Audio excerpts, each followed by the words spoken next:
I'm number 2.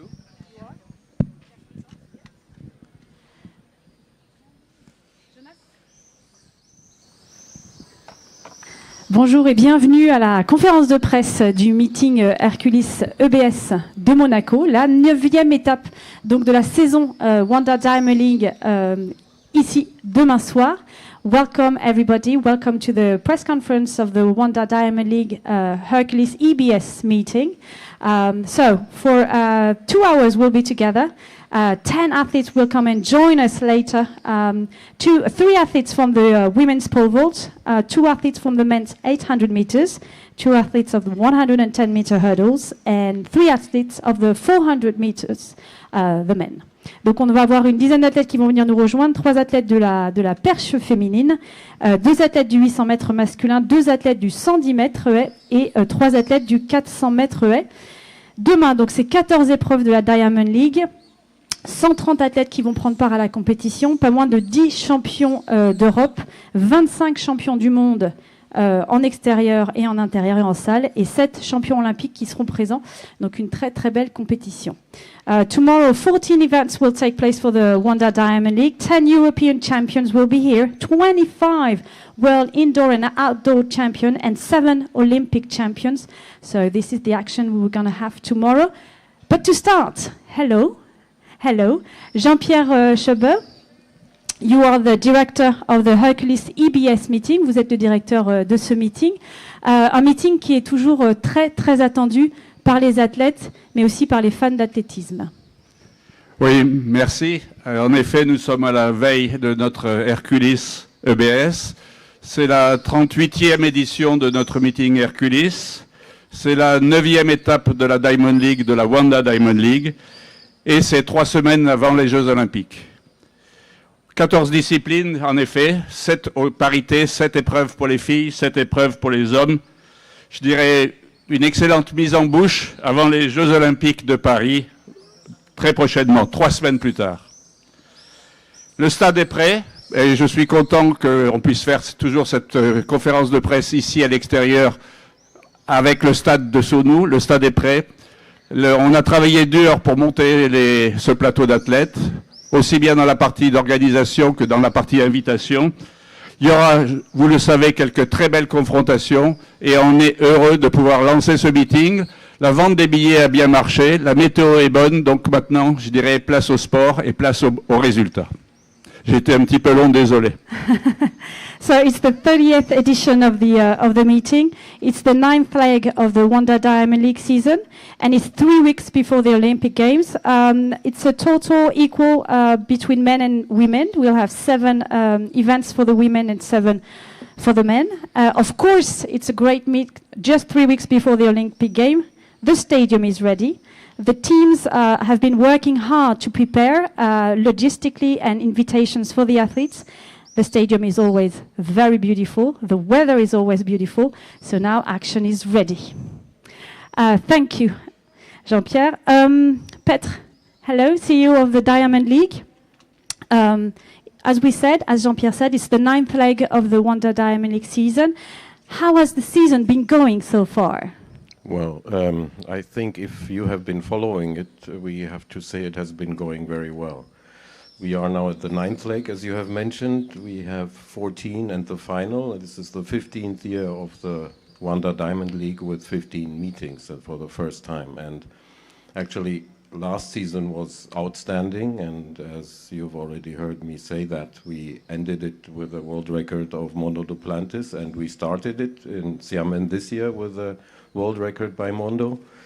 And as we were speaking about this in Paris, I said it's very difficult to replicate such a good season. And then at the night of the nights in Paris, last Sunday, we saw another 2 world records. So, but it's not only about world records, it's also about performances and head-to-heads. And as you know, we are the best one-day invitational meetings. Alors oui, la saison se passe très très bien. Comme on l'a dit, c'est la 15e année de la Diamond League. La saison dernière, l'année dernière a été extraordinaire. On a fini par un record du monde de Mondo Duplantis à Eugene, et puis on a ouvert la saison avec un record du monde de Mondo Duplantis à Xiamen. On a parlé aussi de Paris. On pensait que Paris allait très très très dur à réitérer tellement le niveau a été extraordinaire l'année passée. Et en fait, cette année a encore été extraordinaire. Donc voilà, une très très belle saison. So we are also looking, Monaco is also always a very good meeting. Athletes like to come here, and it's important that the athletes feel well, feel great, and they also perform well. So we'll see what tomorrow brings to us all. But our project is not just about being good on track and on the field, but also when it comes to the organization of our events. We want to be the best, also servicing the athletes. Donc Monaco est très très apprécié des athlètes et on sait qu'ils font de très belles performances ici. On veut être les meilleurs, on veut être très bon évidemment sur la piste, mais pas seulement sur la piste, mais aussi au service qui est proposé aux athlètes. And that doesn't end with the athletes. It's also that we have a responsibility. And one of the goals of World Athletics is that by 2030, all sanctioned events are CO2 neutral. And that is also why our sustainability efforts have been stepped up considerably last year. And this year we are doing an audit at all of our events. And that is also why I'm very happy that we've been able to enter into a partnership with Zeekr, a pure electrical vehicle brand, that will help us to reach that goal.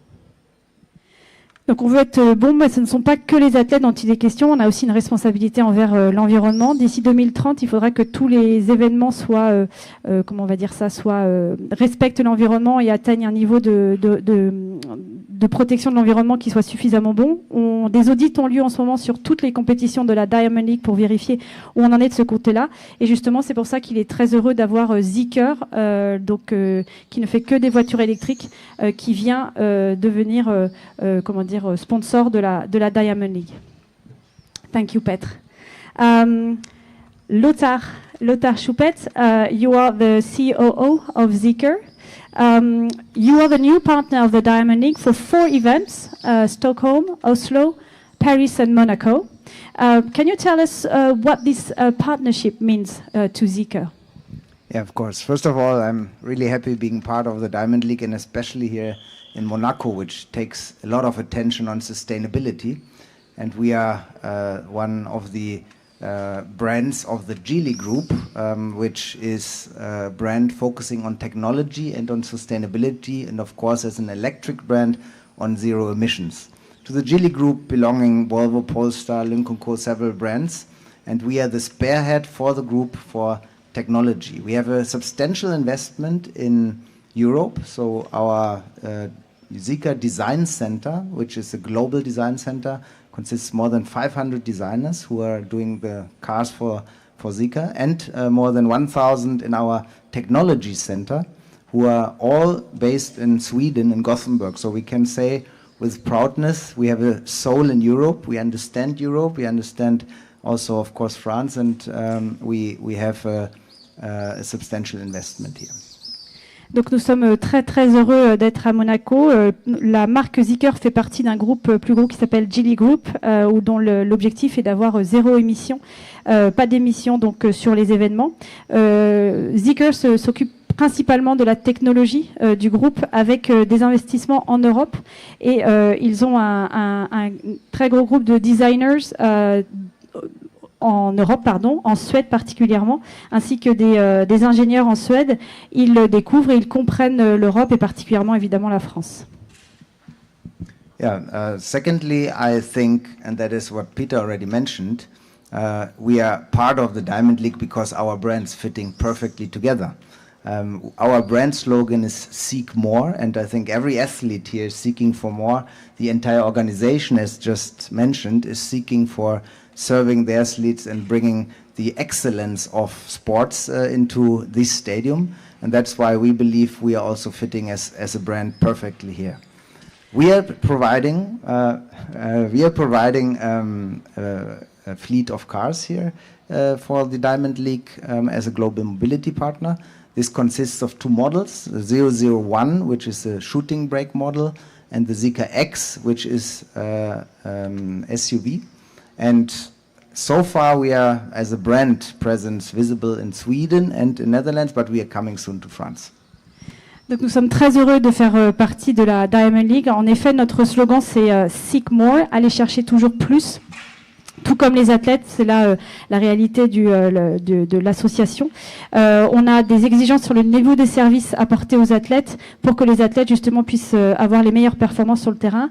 Et sur ce meeting, ils apportent une flotte de véhicules, la voiture 001 et le Zeekr X, qui donc permettent aux athlètes de voyager dans des voitures à zéro émission.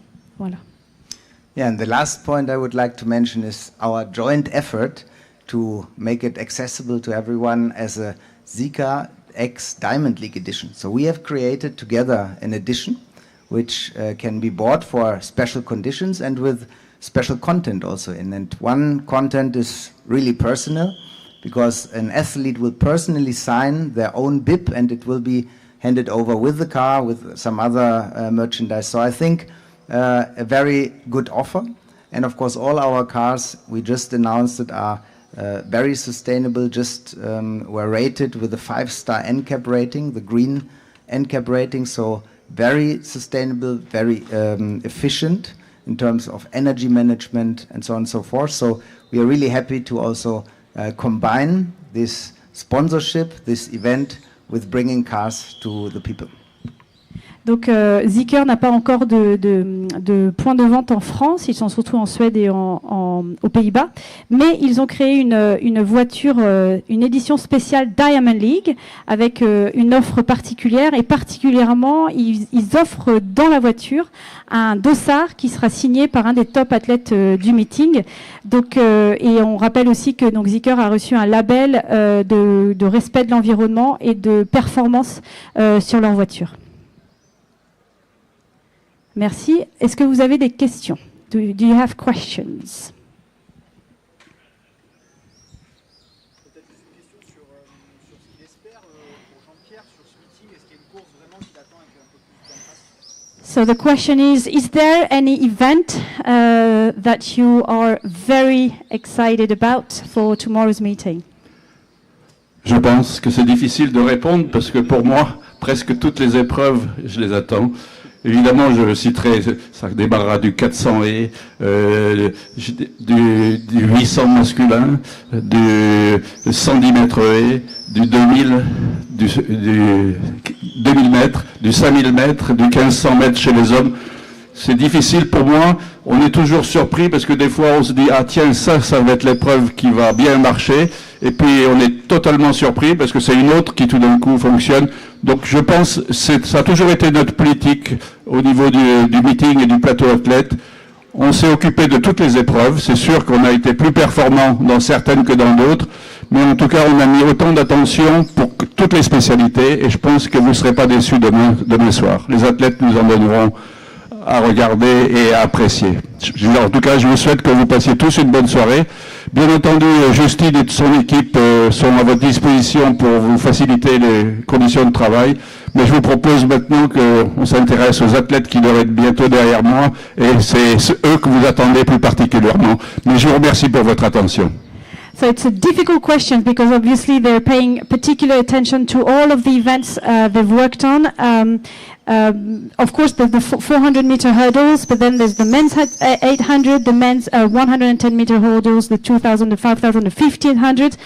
All events are going to be full of surprises, and as he said, sometimes you prepare an event and you think, oh, this one is going to be the big event, and in the end, you are surprised by another event. So the idea is just for you to enjoy your night tomorrow, and if you need any help, Justine is right here to provide this help. Thank you. Merci beaucoup à vous.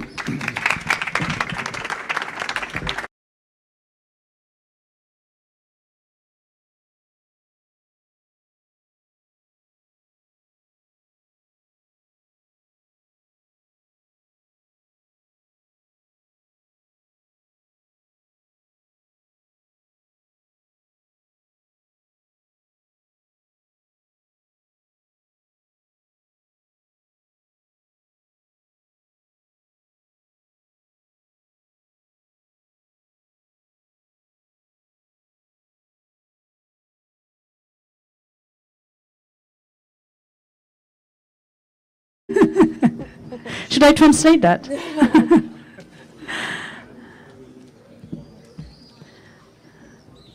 All right, hello, welcome. So there are 2 mics, so you're gonna have to share one. So I'm going to ask 2 questions to each of the athletes, and then you will be for the journalists. Okay, Katie. Hello. So I've read that the season was a kind of a on and off season for you this year because of your Herculis, right? Yes. But you survived the trials in the United States. Can you tell us, how do you feel about the beginning of your season and about tomorrow?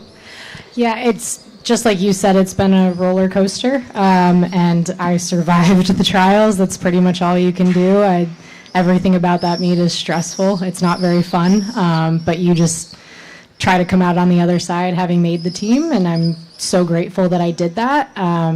But with that being said, I do feel like a few weeks ago we turned a corner with the Achilles, and I'm starting to really get good training in again, both on the runway and just running workouts. So I'm building up that fitness again that is required at these types of meets with this caliber of women jumping. So I am very excited to leave the stress of the trials behind and just hopefully come out and jump high tomorrow.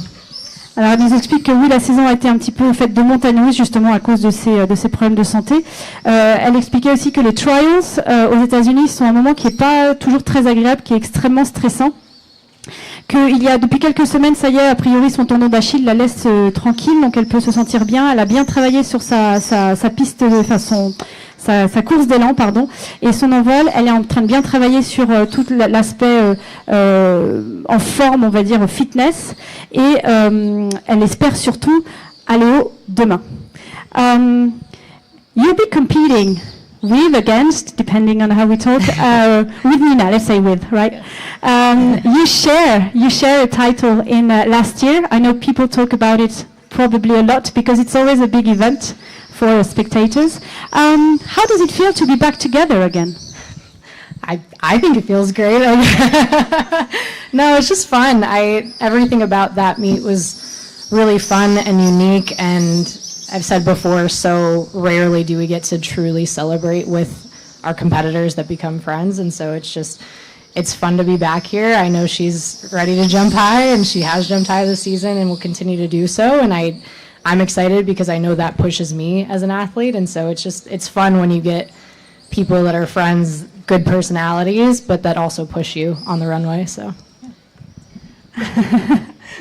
Donc la question c'était, tu partages ton titre de championne du monde avec Nina l'année dernière à Budapest. On sait qu'on en parle beaucoup parce que ce sont toujours des événements qui sont assez rares en athlétisme. Et elle dit oui, en effet, c'est beaucoup de joie, c'est unique comme moment, et c'est chouette de pouvoir célébrer avec des gens qui normalement sont plutôt nos adversaires. Elle sait que Nina saute haut en ce moment, qu'elle est plutôt très en forme, et en fait ça lui permet aussi, ça la pousse à aller encore plus loin. Nina? Yes? The last time we saw you on an international event was for your title as a world champion. This season, your best is 4.80 m, right? How have you been feeling through this season? Yeah, good question. I've been feeling good. You know, it's difficult coming from Australia because we have our national title in April, so you know we have to make the Olympic team there, and then you know go to Europe and kind of, you know, be away for 3 months at a time because it is so far away. So I have come to Europe a little bit later, and, you know, I've done 3 good competitions now. So, yeah, Monaco and London, and then head into the Olympics. Oh, that was, you're ruining my second question, but that's fine. Non, j'ai expliqué que donc ma question c'était voilà, la dernière fois qu'on t'a vu sur un championnat international, c'est quand tu as eu donc ce titre de championne du monde. Comment ça se passe pour toi la saison justement depuis ce titre? Et elle disait que elle se sentait très bien, mais que en étant en Australie, leur calendrier est un petit peu différent. Leurs championnats nationaux sont en avril, et elle a rejoint en fait l'Europe depuis maintenant 3 mois.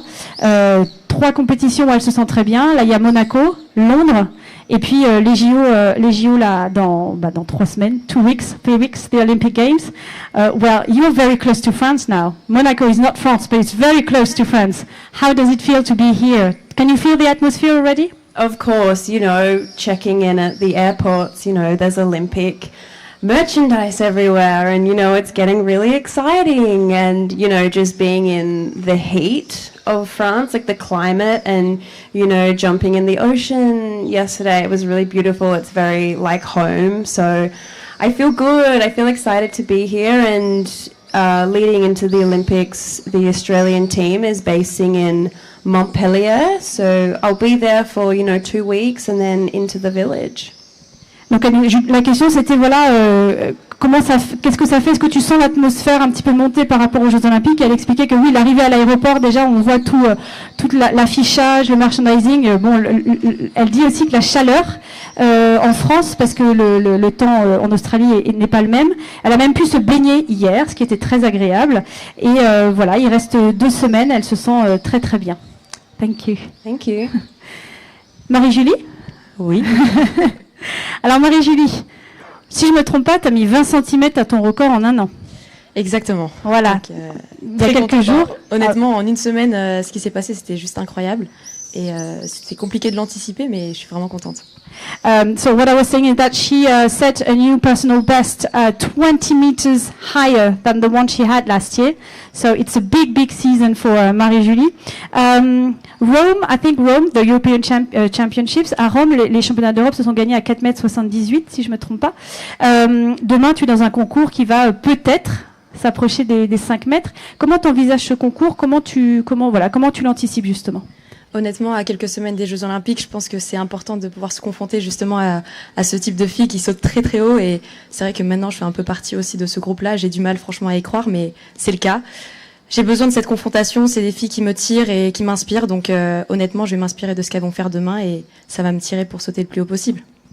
So the question was, now your new personal best is 4,70 m. Tomorrow you will be jumping with girls who might go close to 5 meters, maybe. We'll see, no pressure, of course.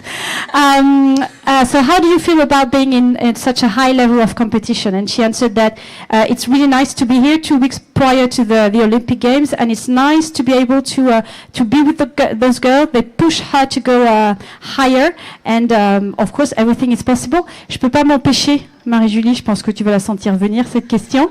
I think she knows what I'm going to ask. She knows what I'm going to ask. Yeah. Le record de France s'est battu ici même, 4,75 m. Alors, on va y aller tranquille. Est-ce que c'est quelque chose auquel tu penses depuis longtemps? Ou est-ce que c'est quelque chose qui vient avec tes résultats? Honnêtement, c'était un objectif de carrière, forcément. Mais là, ça vient un peu de me tomber dessus. Donc en 1 semaine, les objectifs ont complètement changé. Et là, je commence à l'envisager fortement. Donc je suis contente qu'il y ait une barre qui passe par 76 demain. Et ça serait incroyable de pouvoir le récupérer. Et surtout que ça a été fait ici par Ninon. Ninon qui est une très bonne copine. Donc franchement, ça me motive. Hein. Honnêtement, j'ai vraiment envie de sauter demain. So she said that the question was, our national record is 4,75 m, and it's a good friend of Marie-Julie who has this record. And I was asking, is it something now you think of, the national record, or is it something you've been thinking of for a long time, or is it something you think of now that your new personal best is 4,70 m? And she said that she's always thought of it, but not really like actually thinking of it. But now with the new record, she knows somewhere she can have it, she wants it, and she's really happy that one bar tomorrow is at 4,76 m. So thank you, Julie, because it means we might have a lot of action tomorrow. I hope so. All right, merci beaucoup, thank you. The floor is yours. Do you have any question for Nina? Nina, Marie-Julie, sorry, or Katie?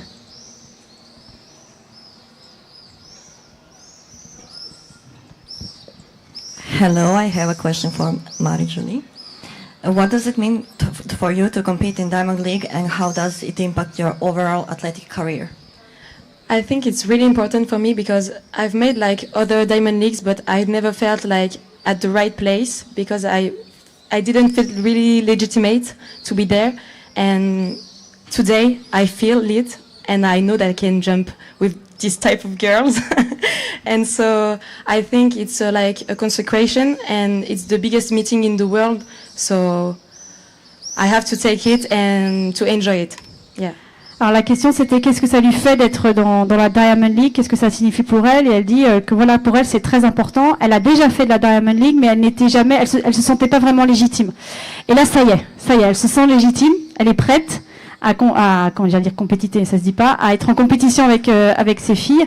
Et voilà, elle est très très contente. Elle a une sensation un peu de consécration pour un des plus gros meetings au monde. Toujours une question pour Marie-Julie. Est-ce que quand tu franchis 4,70, il y a de la marge, tu te dis je peux aller encore plus haut, ou est-ce que pour l'instant tu te dis voilà, c'est 4,70 mais j'ai pas cette marge? Comment tu vois ça? Est-ce qu'il y a des choses un peu à corriger, que tu peux faire mieux pour aller chercher justement plus haut? En fait, sur le saut lui-même, je touche la barre, donc elle rebondit un tout petit peu. On pourrait croire qu'il n'y ait pas de marge, mais en fait, honnêtement, je sais que ce jour-là, mes sauts ne valaient rien. Honnêtement, c'est les mêmes sauts que je fais lorsque je passe 4,50 m. C'est juste avec la bonne perche.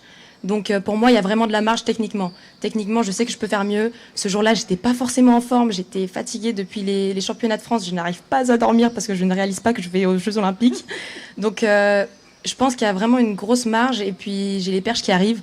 Demain, j'ai une nouvelle perche qui arrive, donc normalement, ça devrait être intéressant. Wow, a lot of teasing by Marie-Julie for tomorrow.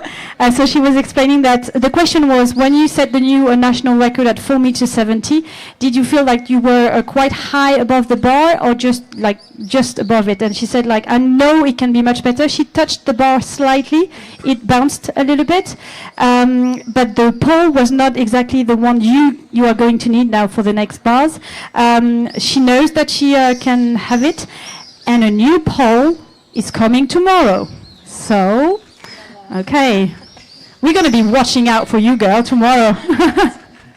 Marie-Julie, un peu dans la même continuité, comment t'expliques que t'es passé ce cap à ce moment-là de la saison? Est-ce que tu l'attendais depuis un moment? Est-ce qu'il y a eu quelque chose de spécial? Voilà, merci. Honnêtement, on l'attendait depuis un moment. Il y avait une bonne régularité à 50, mais ce qui s'est passé, c'est vraiment le changement de perche. Honnêtement, je l'ai tenté donc aux France. J'ai utilisé cette perche aux France à mes derniers essais à 4,62 m. Donc je la teste sur les deux premiers, et finalement, je fais un saut plutôt pas mal sur le dernier qui m'a vraiment frustrée. Et je suis arrivée à Sotteville, je savais que je connaissais cette perche, je l'avais déjà testée, et puis ça a fonctionné directement. Honnêtement, ça a fonctionné directement, je suis rentrée dedans, et puis honnêtement, c'est vraiment une question de perche. C'est pas technique parce que les sauts, c'était la même intensité que je vous dis quand je saute 4,50, c'est la même intensité. Donc je sens que je peux vraiment faire mieux, c'est ça qui me dit que au fond, je peux vraiment faire mieux, mais voilà, c'est une question de perche. So the question was, how can you explain that you reach those bars at this moment of the season? And Marie-Julie answered that she was regularly at 4,50 m, and it's just the change of pole that explains how she can clear now 4,70 m. In the nationals at 4,62 m, you were a bit frustrated because she couldn't clear this height, and she knew she had it, and she said that technically and in terms of intensity, it's the same jumps. It's just the pole that makes the difference.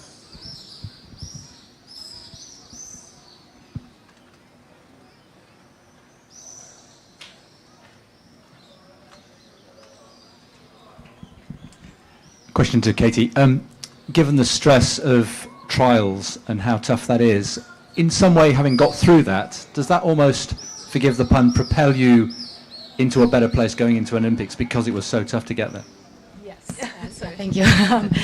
Yeah, absolutely. The stress of trials is just a huge weight, and the night before, I literally felt my fingers and hands going numb. I was so nervous, and there are very few moments in my career that I've been that nervous before a meet, but we just weren't as prepared as we would like to be, not to anyone's fault, but just with what I had been dealing with. And I knew I could jump well, but I also know how important that meet is. Gosh, even thinking about it, my heart is going crazy. But afterwards, I talked with my coach, and in the moment, we're excited, we're happy, we're relieved we made the team, but once that settles down, talking with him, he said, you jumped scared. You jumped to make the team, not to your full potential. And I agree with that. In the moment, I got a little defensive, but that's why I work with him. I want him to have those hard conversations with me. And I was able to go into the next session and really focus on the cues and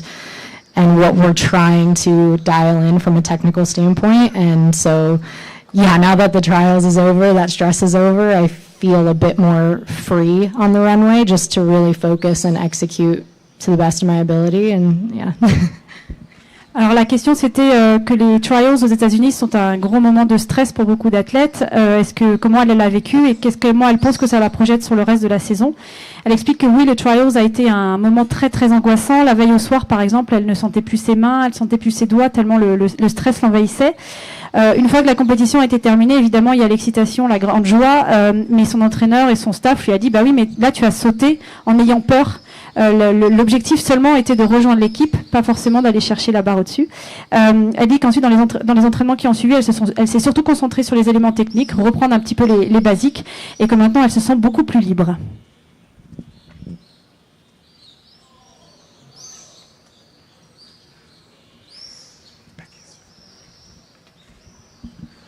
Nina, just to make sure you don't feel left out. I'm sure you've been asked this before, but I've never asked you. If you found yourself in a similar situation to Budapest at the Olympics in Paris, maybe with Katie or maybe one of the others, would you do the same again? Or was Budapest definitely a one-off? Great question. No, it's a really difficult question to answer because context is everything. I think what made it so special that night was that Katie and I were like a legitimate draw and there was nothing between us and it felt right in that moment. I think it also reflects maybe where I was at in my career and where I was at with my own personal belief. It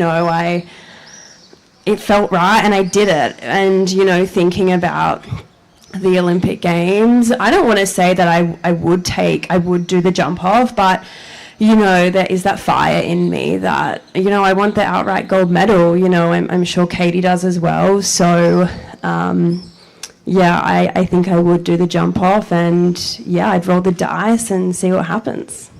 Alors la question était, il se doute qu'elle a déjà été posée plusieurs fois, mais il vous la posez quand même. Est-ce que si la situation se présentait à nouveau d'avoir la possibilité de partager la médaille, est-ce que tu le ferais? Elle dit que c'est une question qui est toujours très difficile, à laquelle il est toujours très difficile de répondre. En fait, c'est le contexte qui va ici donner la réponse. Elles étaient à ex-aequo absolu. Et ça correspondait où elle en était dans sa vie d'athlète, dans sa carrière. Et donc, elles ont pris la décision à deux. Pour les JO, pour l'instant, elles sont tous les deux dans la volonté d'avoir cette médaille d'or. Donc, elle sait pas, elle est pas sûre. You're not sure. Well, that's what you said, right? Depends. I think, context is everything, but the fire is in me to win an outright gold medal. Ok, donc elle explique bien que là, elle a cette envie. Alors le combat, elle a envie d'aller au combat, mais dans le sens évidemment sportif du terme, et donc elle a très envie de cette médaille d'or.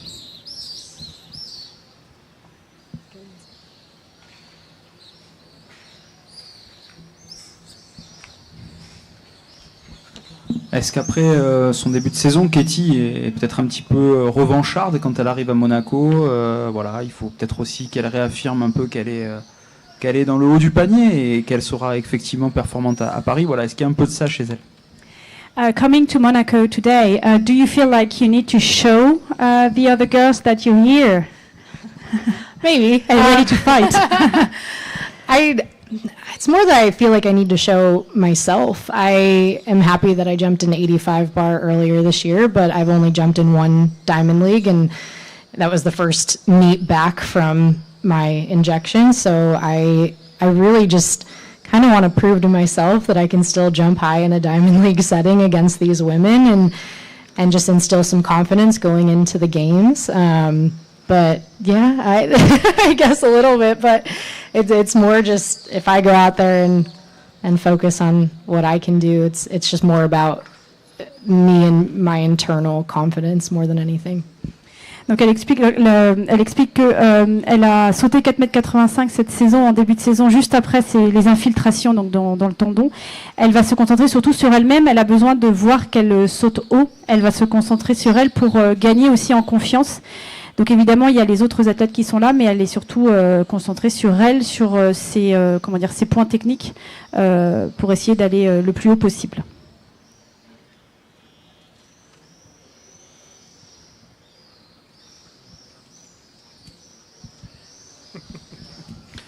Une question pour Marie-Julie. Qu'est-ce que tu prendrais tout simplement si tu pouvais prendre un élément de ces deux championnes-là? Qu'est-ce qui te plaît chez ces deux grandes athlètes? Sorry. Je pense que déjà pour Nina, c'est sa combativité. Honnêtement, c'est une guerrière sur la piste. Ça se voit dans son regard, dans tout ce qu'elle transmet. Et concernant Cathy, c'est vraiment aussi sa joie de vivre, le fait qu'elle s'éclate. Elle transmet tellement d'énergie, tellement de belles choses quand elle saute que je m'identifie vraiment à ça. Je pense que c'est vraiment les deux éléments. Et en plus, leur palmarès, forcément, ça fait clairement rêver. Mais je pense que c'est clairement les deux éléments que j'aime chez elle et qui pour moi, les caractérisent. So the question was, if she had to take qualities from you, which one she would take? Okay, are you ready for the answers? Okay. Nina, she would take the warrior in you. The fact that you're always ready to be in the battle on the field. And that's really something she likes about you. Katie, she likes your energy and how much fun you bring into the event.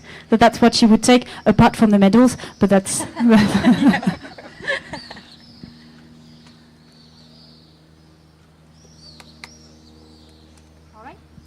Thank you very much, ladies, and see you tomorrow on the field of play. Thank you.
So back to our press conference. Now we are going to talk about the men's 800 meters. As you can see, Marco Arop is with us and Gabriel Tual. Marco. It's Marco. The last season, we left you with the title of world champion. Just can you tell us how has your season been going so far? My season has been going really well. Thank you. First of all, I'm glad to be here, and I'm just so grateful that I'm healthy and able to compete at the best of my abilities. I think I have to give a lot of credit to my team, my coach, my physiotherapist. They've done an amazing job keeping me healthy, keeping me progressing well. D'abord, je voudrais vous dire que je suis extrêmement heureux d'être là, d'être en forme, que mon corps me permette de courir aussi vite que je le peux. Et j'aimerais remercier mon staff, mon kiné et tous les gens qui m'aident tout au long de la saison. Okay, and what about your season, like time-wise? How do you feel about this season? It's been good. It's been good so far. I opened up with the 1:43 at the first Diamond League, and that was the fastest I've ever run for a season opener. So I'm confident that we can get a little bit faster after the last race. And I saw these guys run 1:41. I got very excited. So I'm hoping at some point I'll get down to that level as well. I think it's just a really great time for the men's 800. Je lui demandais donc comment, en termes de performance, comment il se sentait sur sa saison. Il disait que c'est une bonne saison, une très bonne ouverture de saison, sa meilleure ouverture de saison en fait sur un Diamond League, puisqu'il a couru en 1:43. C'est le plus rapide pour une ouverture de saison. And of course, my next question was this. I'm pretty sure you watched the race last week. I mean, 5 days ago's race with Gabriel. It was the fastest 800 meters ever. What do you think? The men's 800 meters is on fire, right? Absolutely. I'm just a big fan of the sport and the event specifically. Even if I'm not in the race, I love seeing that sort of competition, and I'm just really happy for these guys. I know for Tual, I met him in Tokyo, and I've seen his journey up until this point, so it's been incredible just watching them. And I'm hoping that in Paris at the Olympics, everybody will be in their best shape, so we'll have some even greater competitions there. Donc il explique que, donc je lui demandais justement évidemment qu'est-ce qu'il pensait de la course de Paris, puisque c'est la course la plus rapide qu'on ait eue de l'histoire sur 800 mètres. Il me disait que de toute façon lui il adore cette épreuve et qu'il la regarde même quand il ne court pas. Et il disait qu'il a vu donc tous ces athlètes progresser, que Gabriel il l'a rencontré à Tokyo justement et qu'il a suivi un petit peu son parcours depuis, qu'il est ravi qu'en effet le niveau du 800 mètres est extraordinaire en ce moment et qu'il espère que ça laisse présager d'une très très belle course à Tokyo pour les Jeux Olympiques. Thank you. Thank you so much. Gabriel, donc on s'est quitté la semaine dernière sur un temps stratosphérique. J'arrive même pas à le dire. Non, bon, laisse tomber. 1:41:61, c'est bien ça. Nouveau record de France, ton record de plus de 3 secondes, si je me trompe pas. Je crois que c'est 2 secondes et quelques. 2 secondes et quelques. Bon, voilà, je me suis un peu... D'abord, comment tu vas depuis cette course? Comment les jours qui ont suivi se sont déroulés? J'ai plané quelques jours, forcément.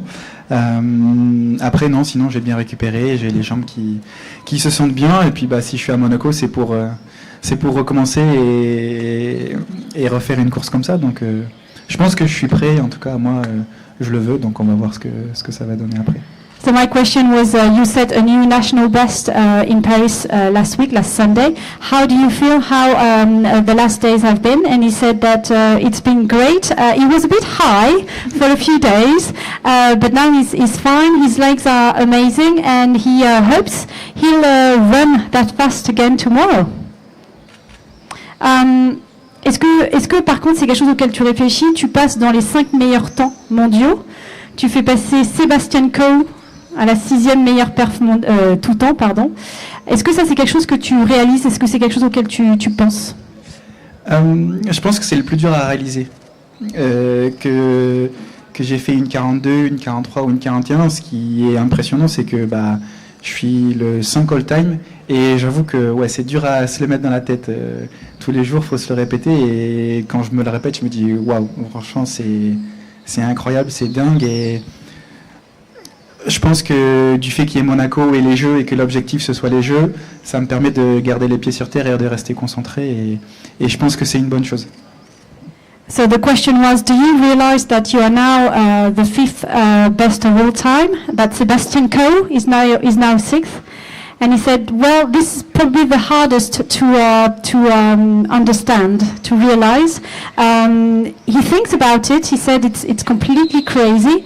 But also he says that the fact that there's Monaco tomorrow, the Olympic Games in a few weeks, this allows him to stay focused, and this is a good thing. Okay, do you have questions for our athletes? Est-ce que vous avez des questions? Pardon.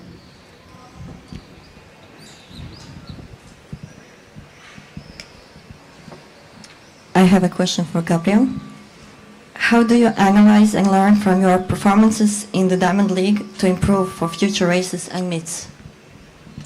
I don't think there's some improvement. I mean, okay, there's always some things to work on, but it's almost perfect. I couldn't think I could run that fast, and going onto that top 5, it's completely crazy. And I'm here for to run 141 again. I hope so, and to prove to myself that I can be that fast again.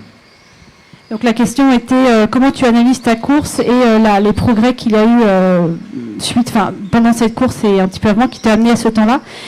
Lui, il nous dit, tu pourras me reprendre puisque il nous dit qu'il ne pensait pas à la base pouvoir courir si vite, que c'est extraordinaire, mais que maintenant en fait j'ai l'impression que toi ce que tu veux absolument c'est recourir et te prouver que tu es capable de refaire une course à ce niveau. Si je me trompe, tu me reprends.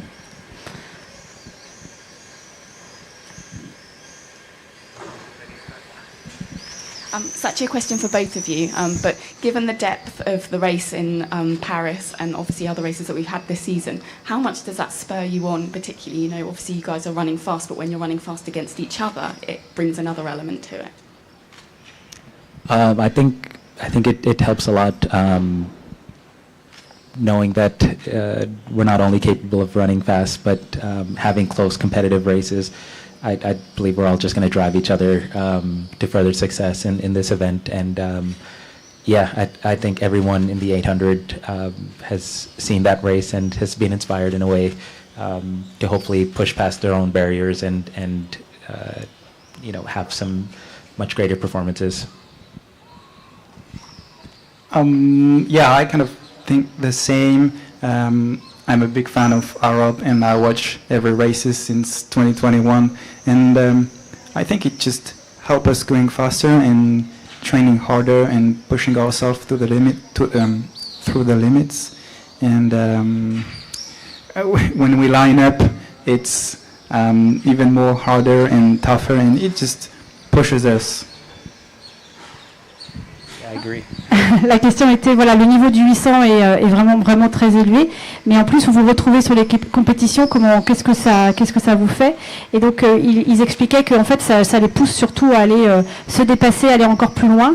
Marco Arop expliquait que la course de Paris était une course qui était très inspirante, qui donnait envie d'aller plus vite. Et Gabriel expliquait lui aussi que en fait non seulement les courses vont plus vite, mais aussi à l'entraînement ça permet de se dépasser, de se faire un peu plus violence pour aller chercher des grosses performances. Et Gabriel a quand même dit qu'il avait regardé toutes les courses de Marco Arop en 2021, puisqu'il était un grand fan. Et pas que, ok. Marco, we know you're a front runner, and it's a style that we've seen with David Rudisha, for example. With the race of Sunday in mind, with Paris, 3 guys going sub 142, you have a PB of 142. 84, 85 something? Yeah, that's correct. Do you now want to go sub 142 as well? And do you think with the current generation that David Rudisha's world record could be, well, on the verge of being broken perhaps? Yeah, for the first part, I'm hoping that I can break 142 at some point. I know the training has been going really well, and based off the results, I'm definitely in that sort of shape to be able to run that. And I also believe that now seeing that race, some guys have had massive PRs, and it goes to show that when you put your mind to it and you really get after it, you don't really know what you're capable of. And I think that world record is definitely it's definitely within the horizon now. So I don't know who's going to break it. We've got plenty of guys who are within range, and that's very exciting to me. Alors la question c'était que Marco était un athlète qui aimait courir plutôt devant dans la course et que dimanche à Paris c'était 3 athlètes en dessous de 1,42 et aussi on complétait avec le record du monde. Est-ce que tu penses qu'il pourra être battu et Marco répondait que évidemment lui il veut aller plus vite, il veut aller battre son record personnel, il se sent dans cette forme, il sent qu'il peut le faire et après avoir vu la course il se rend compte qu'évidemment le record du monde pourrait bien être battu. La question c'est par qui va battre ce record du monde?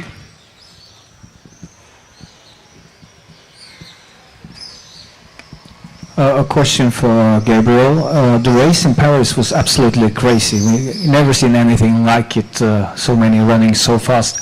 Why do you think that happened on that day? Was it conditions, pacing, or are you all so much better than before? I think it's kind of everything. I mean, last year I had an injury, a really big injury. I couldn't run, and I still managed to win 1:44. And in the mind, it I don't know how I can explain, but it changes a bit. And right now, I am really into the race mentally and physically. And we had a great pace.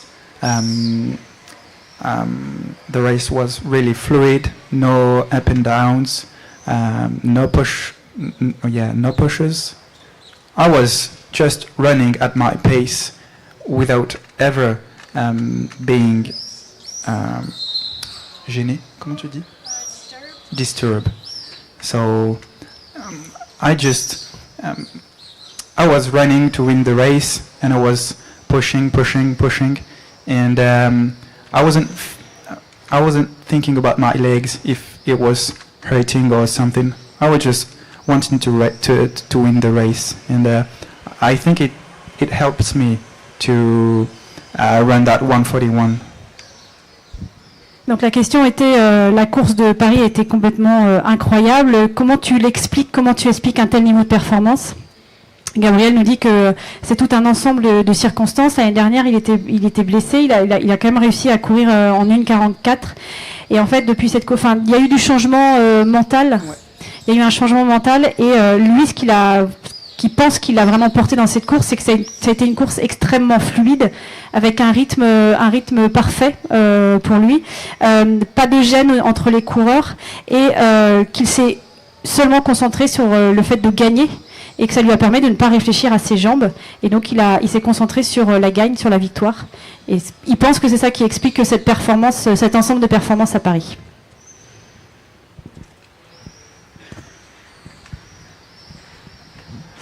Gabriel, comment tu expliques aussi ces progrès? C'est quoi? C'est peut-être sur la fin de course. J'ai l'impression que c'est peut-être là que tu as le plus progressé. Peut-être je me trompe, tu vas me dire, mais je sais pas, j'ai l'impression que tu as peut-être passé un cap à ce niveau-là. Est-ce que c'est aussi ton point de vue? Oui, c'est sûr que la fin de course elle s'est améliorée et aujourd'hui pouvoir finir en 26-0 c'est quelque chose que je savais pas faire avant. Après, l'année dernière c'est ce que j'ai dit, je me suis cassé la clavicule et dans toutes les courses que j'ai faites, j'avais pas forcément confiance en moi parce que je savais que je manquais de quelque chose, alors que sincèrement maintenant pas forcément. Et en tout cas pour cette année ça a apporté beaucoup d'engagement, que ce soit mental et physique dans les courses, et je me suis très bien entraîné, je me suis pas blessé, et j'ai fait tout ce qu'il y avait à faire. Et forcément quand finalement on s'entraîne bien et que ça se passe bien, à la fin de course forcément ça s'améliore. Mais le plus gros du travail ça a été mental, et je pense que ça se voit depuis le début de saison sur les courses. Je suis où je veux être, et puis je fais ce que je veux faire et je suis dans l'action et je suis pas en train d'attendre que les choses se passent. Et encore une fois, dans la course, je suis ultra lucide et concentré, mais concentré sur la course, sur ce que je dois faire, sur à quoi il faut que je pense, et pas juste là j'arrive au 600, c'est rapide, j'ai mal aux jambes. Et je pense qu'en tout cas ça aide, ça me met dans une disposition pour gagner et pour accomplir de grandes choses. Ouais.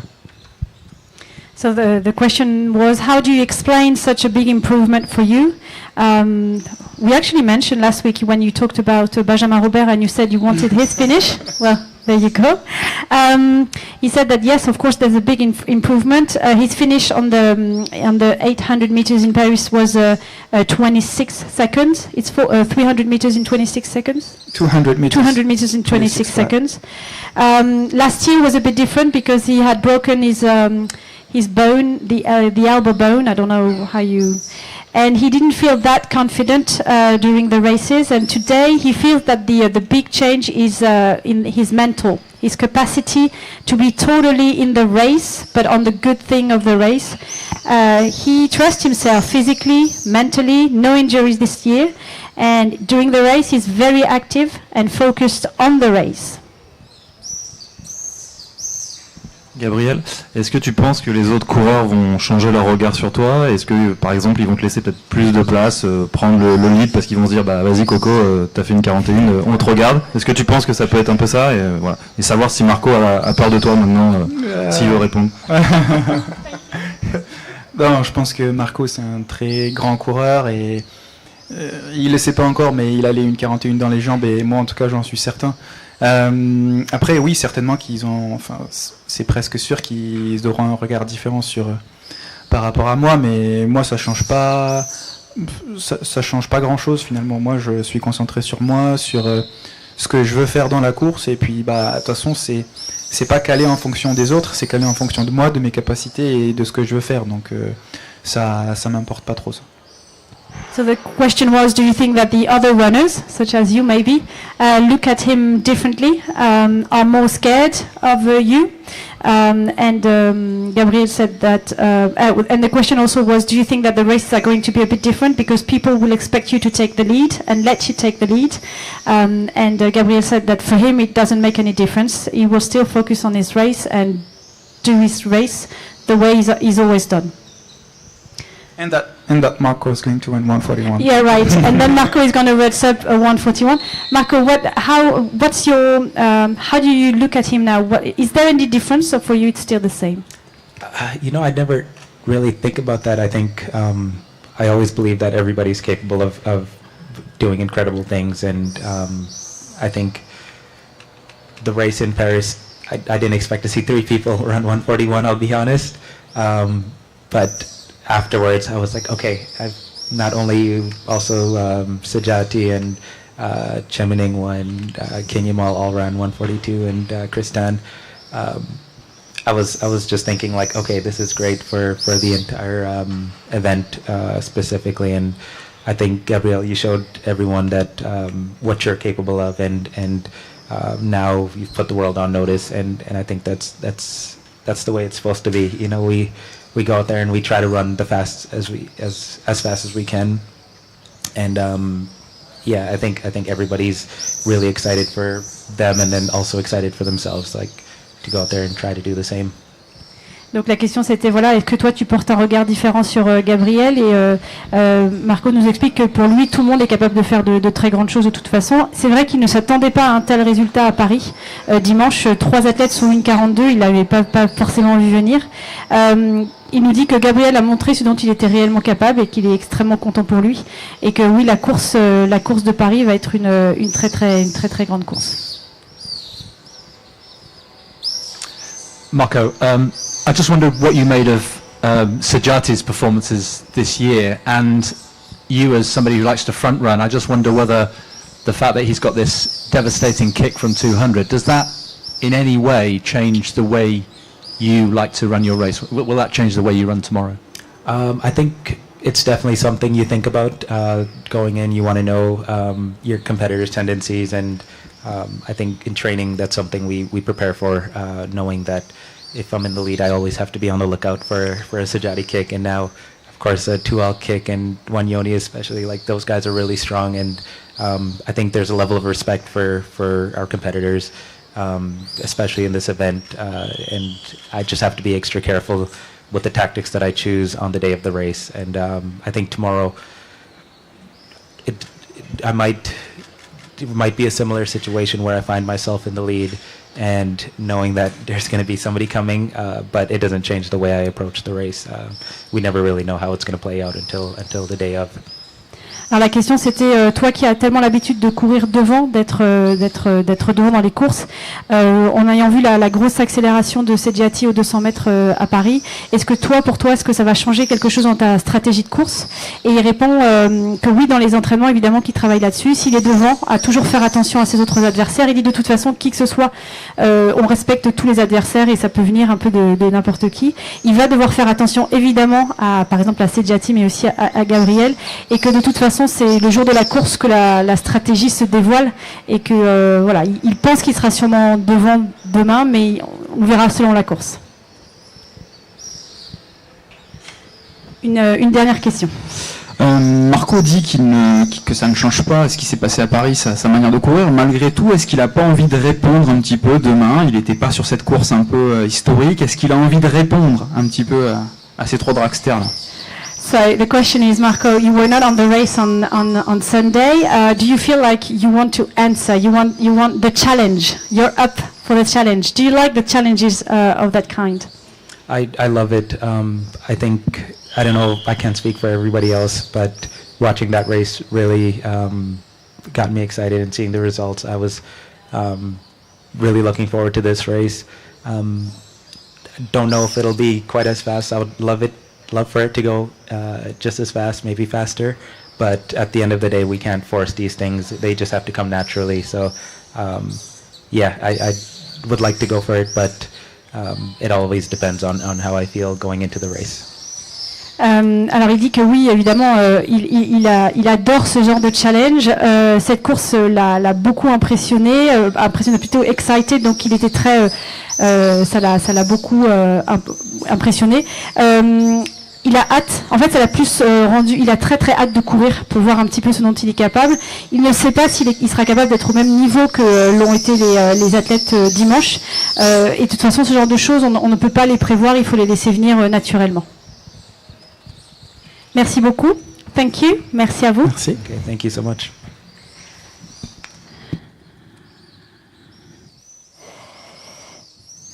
So in a few minutes we will have the Grant Holloway and Sasha Zhoya for the 110-meter hurdles.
110-meter hurdles, obviously. Sasha, Zhoya, and Grant Holloway. Welcome.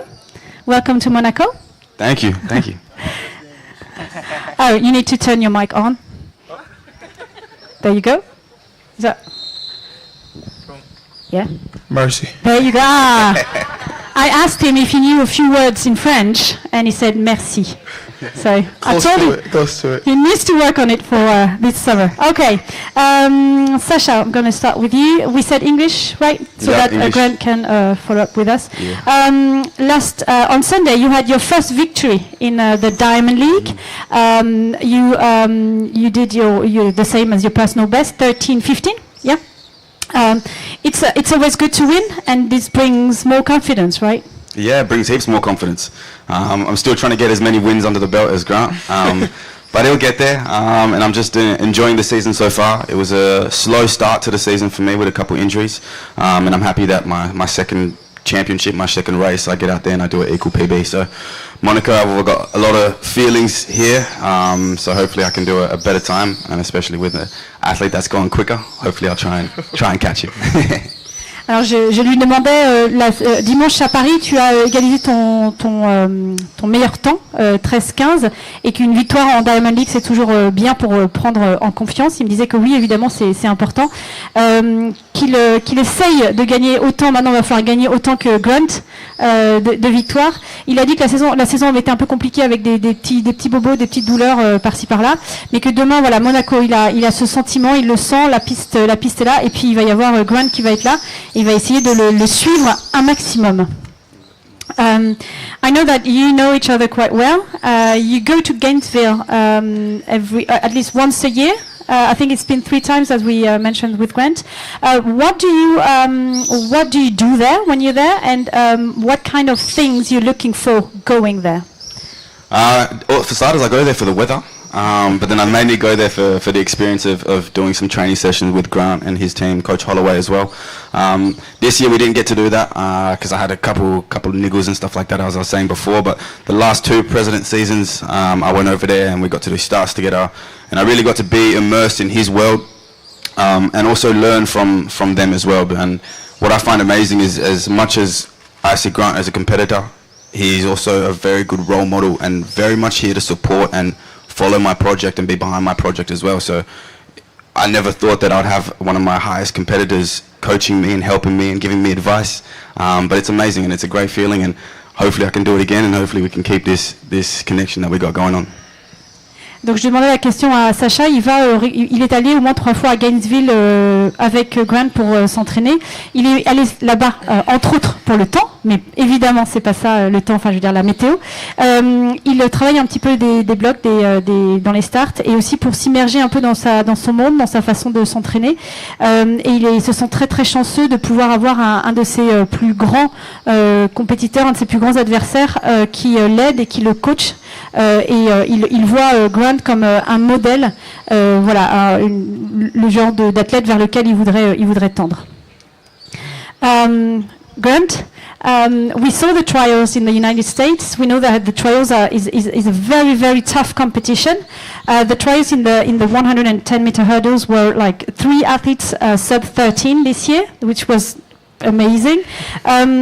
Your race shows that you're in great shape this season, but of course I'm going to talk about one title that is missing and that you might be going for the Olympic Games. Absolutely. First and foremost, I just want to say thank you to the Monaco Diamond League for inviting me back for another amazing season.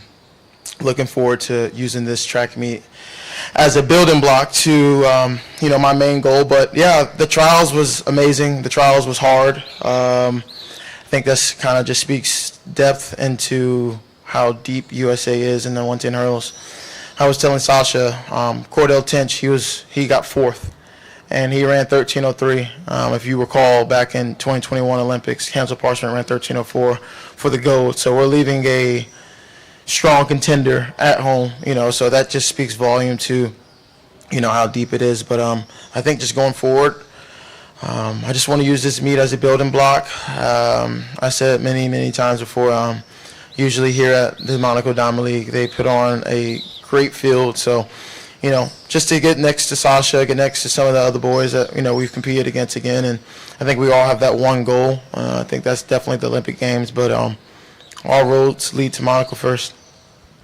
Donc la question c'était que les trials aux États-Unis avaient montré un niveau extraordinaire des Américains sur le 100 et je demandais un petit peu à Grant, évidemment, le niveau qu'il a montré dans ces trials nous montre qu'il est en très très grande forme. Et il y a un titre qui lui manque, le titre de champion olympique qu'il va pouvoir aller chercher cet été. Et il dit d'abord qu'il remercie Monaco de l'inviter à nouveau. Il voit Monaco comme une étape pour son objectif étant les Jeux Olympiques. Le niveau, le quatrième aux trials a fait 13.03, sachant qu'il a fallu courir en 13.04. 13.04, the goal was for the World Champs or the Olympic? The Olympic. Donc les derniers Jeux Olympiques se sont gagnés en 13.04 et le quatrième, donc qui ne sera pas au JO, a couru en 13.03. Donc il utilise les trials aussi comme une étape vers sa compétition, tout comme Monaco qui est une étape, et il est très content de pouvoir courir contre Sasha demain. I'm going to talk about the second thing that everyone probably talks to you about is the world record. Right. You said, I know, you set a new indoor world record this winter, and is this something you think about a lot? The world record, you're only 100th of a second from it. Right? Yeah, just it's one of the things where it's a blessing in disguise. I'm paving the way for young hurdlers like Sasha, and I'm paving the way also myself and my own legacy. But I think the biggest thing is when I run, I kind of control my own destiny in that race. If I make a mistake, then I know it's gone. But I think the main goal is we show up to these races, we just want to be able to win. We want to be able to show good form. We want to be able to stay consistent. We want to be able to come out here and put together a race plan or a race model that we'll be doing the same thing in about a month from now, at the Olympic Games. So I think the world record is it's overrated, but I think at the same time, that's what gets the buzz. That's the buzz around my name. So I think that's a good thing, but I also think it's a curse as well. Alors il explique justement que c'est une ambivalence sur le record du monde. Il dit qu'on se concentre beaucoup trop sur ce record du monde, et donc c'est une grande chance parce que ça apporte la lumière sur la discipline, mais en même temps que ça peut être quelque chose d'assez négatif si on court tout le temps après. Lui, il se voit comme quelqu'un qui trace la route aussi pour des jeunes générations, des générations plus jeunes comme Sasha, et il sait que par exemple pour avoir ce record du monde, il faudra qu'il fasse une course parfaite. La moindre petite erreur fera que le record du monde s'échappera. Donc il se concentre lui surtout sur sa course et sur sa façon de courir à lui. One last question. You know the last one is always the toughest one, right? I can't wait. I'm just going to ask you about Sasha. Even better. Okay. Even better. You know him quite well. I do. He's working hard, isn't it? As hard as I was working when I was that age. Yeah, Sasha's working hard. He made a comment basically saying he got his first Diamond League win, and I just asked him how old he was at 22. So I got my first Diamond League win when I was 24. So he's already doing it right. But to watch Sasha grow, to watch him grow as a hurdler, to watch him get experience, become more mature, I think it just speaks volume to how hard and how deep the hurdle event is. Every year.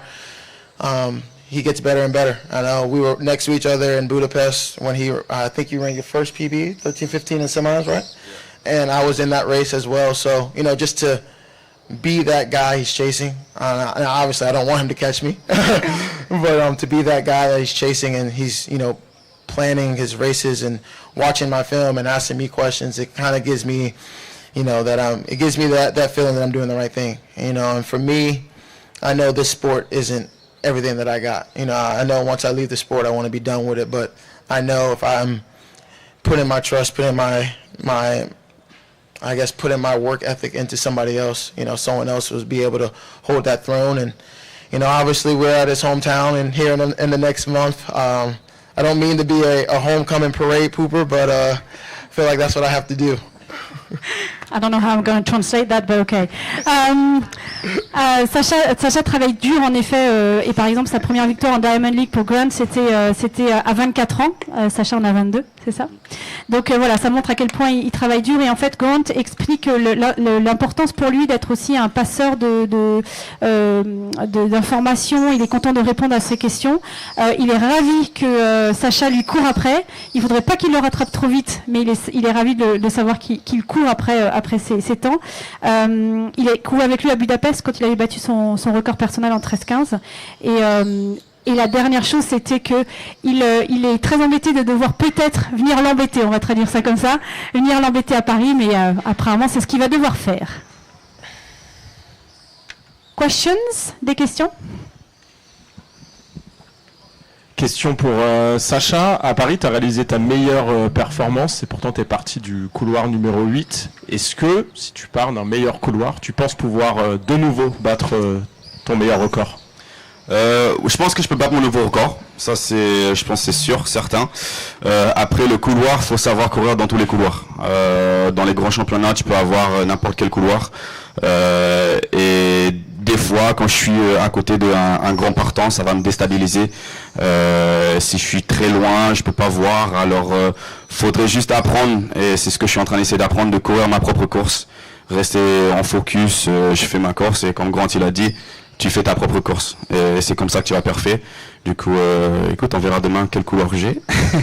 Mais si j'ai un couleur plutôt un peu plus au milieu, ça va m'aider. Comme ça, je peux voir un peu le terrain. So the question was, you called your personal best in Paris, and yet you were in lane 8. So do you think that if you were in another lane, do you think you could do better? And he said, yes, of course, I know I can do better.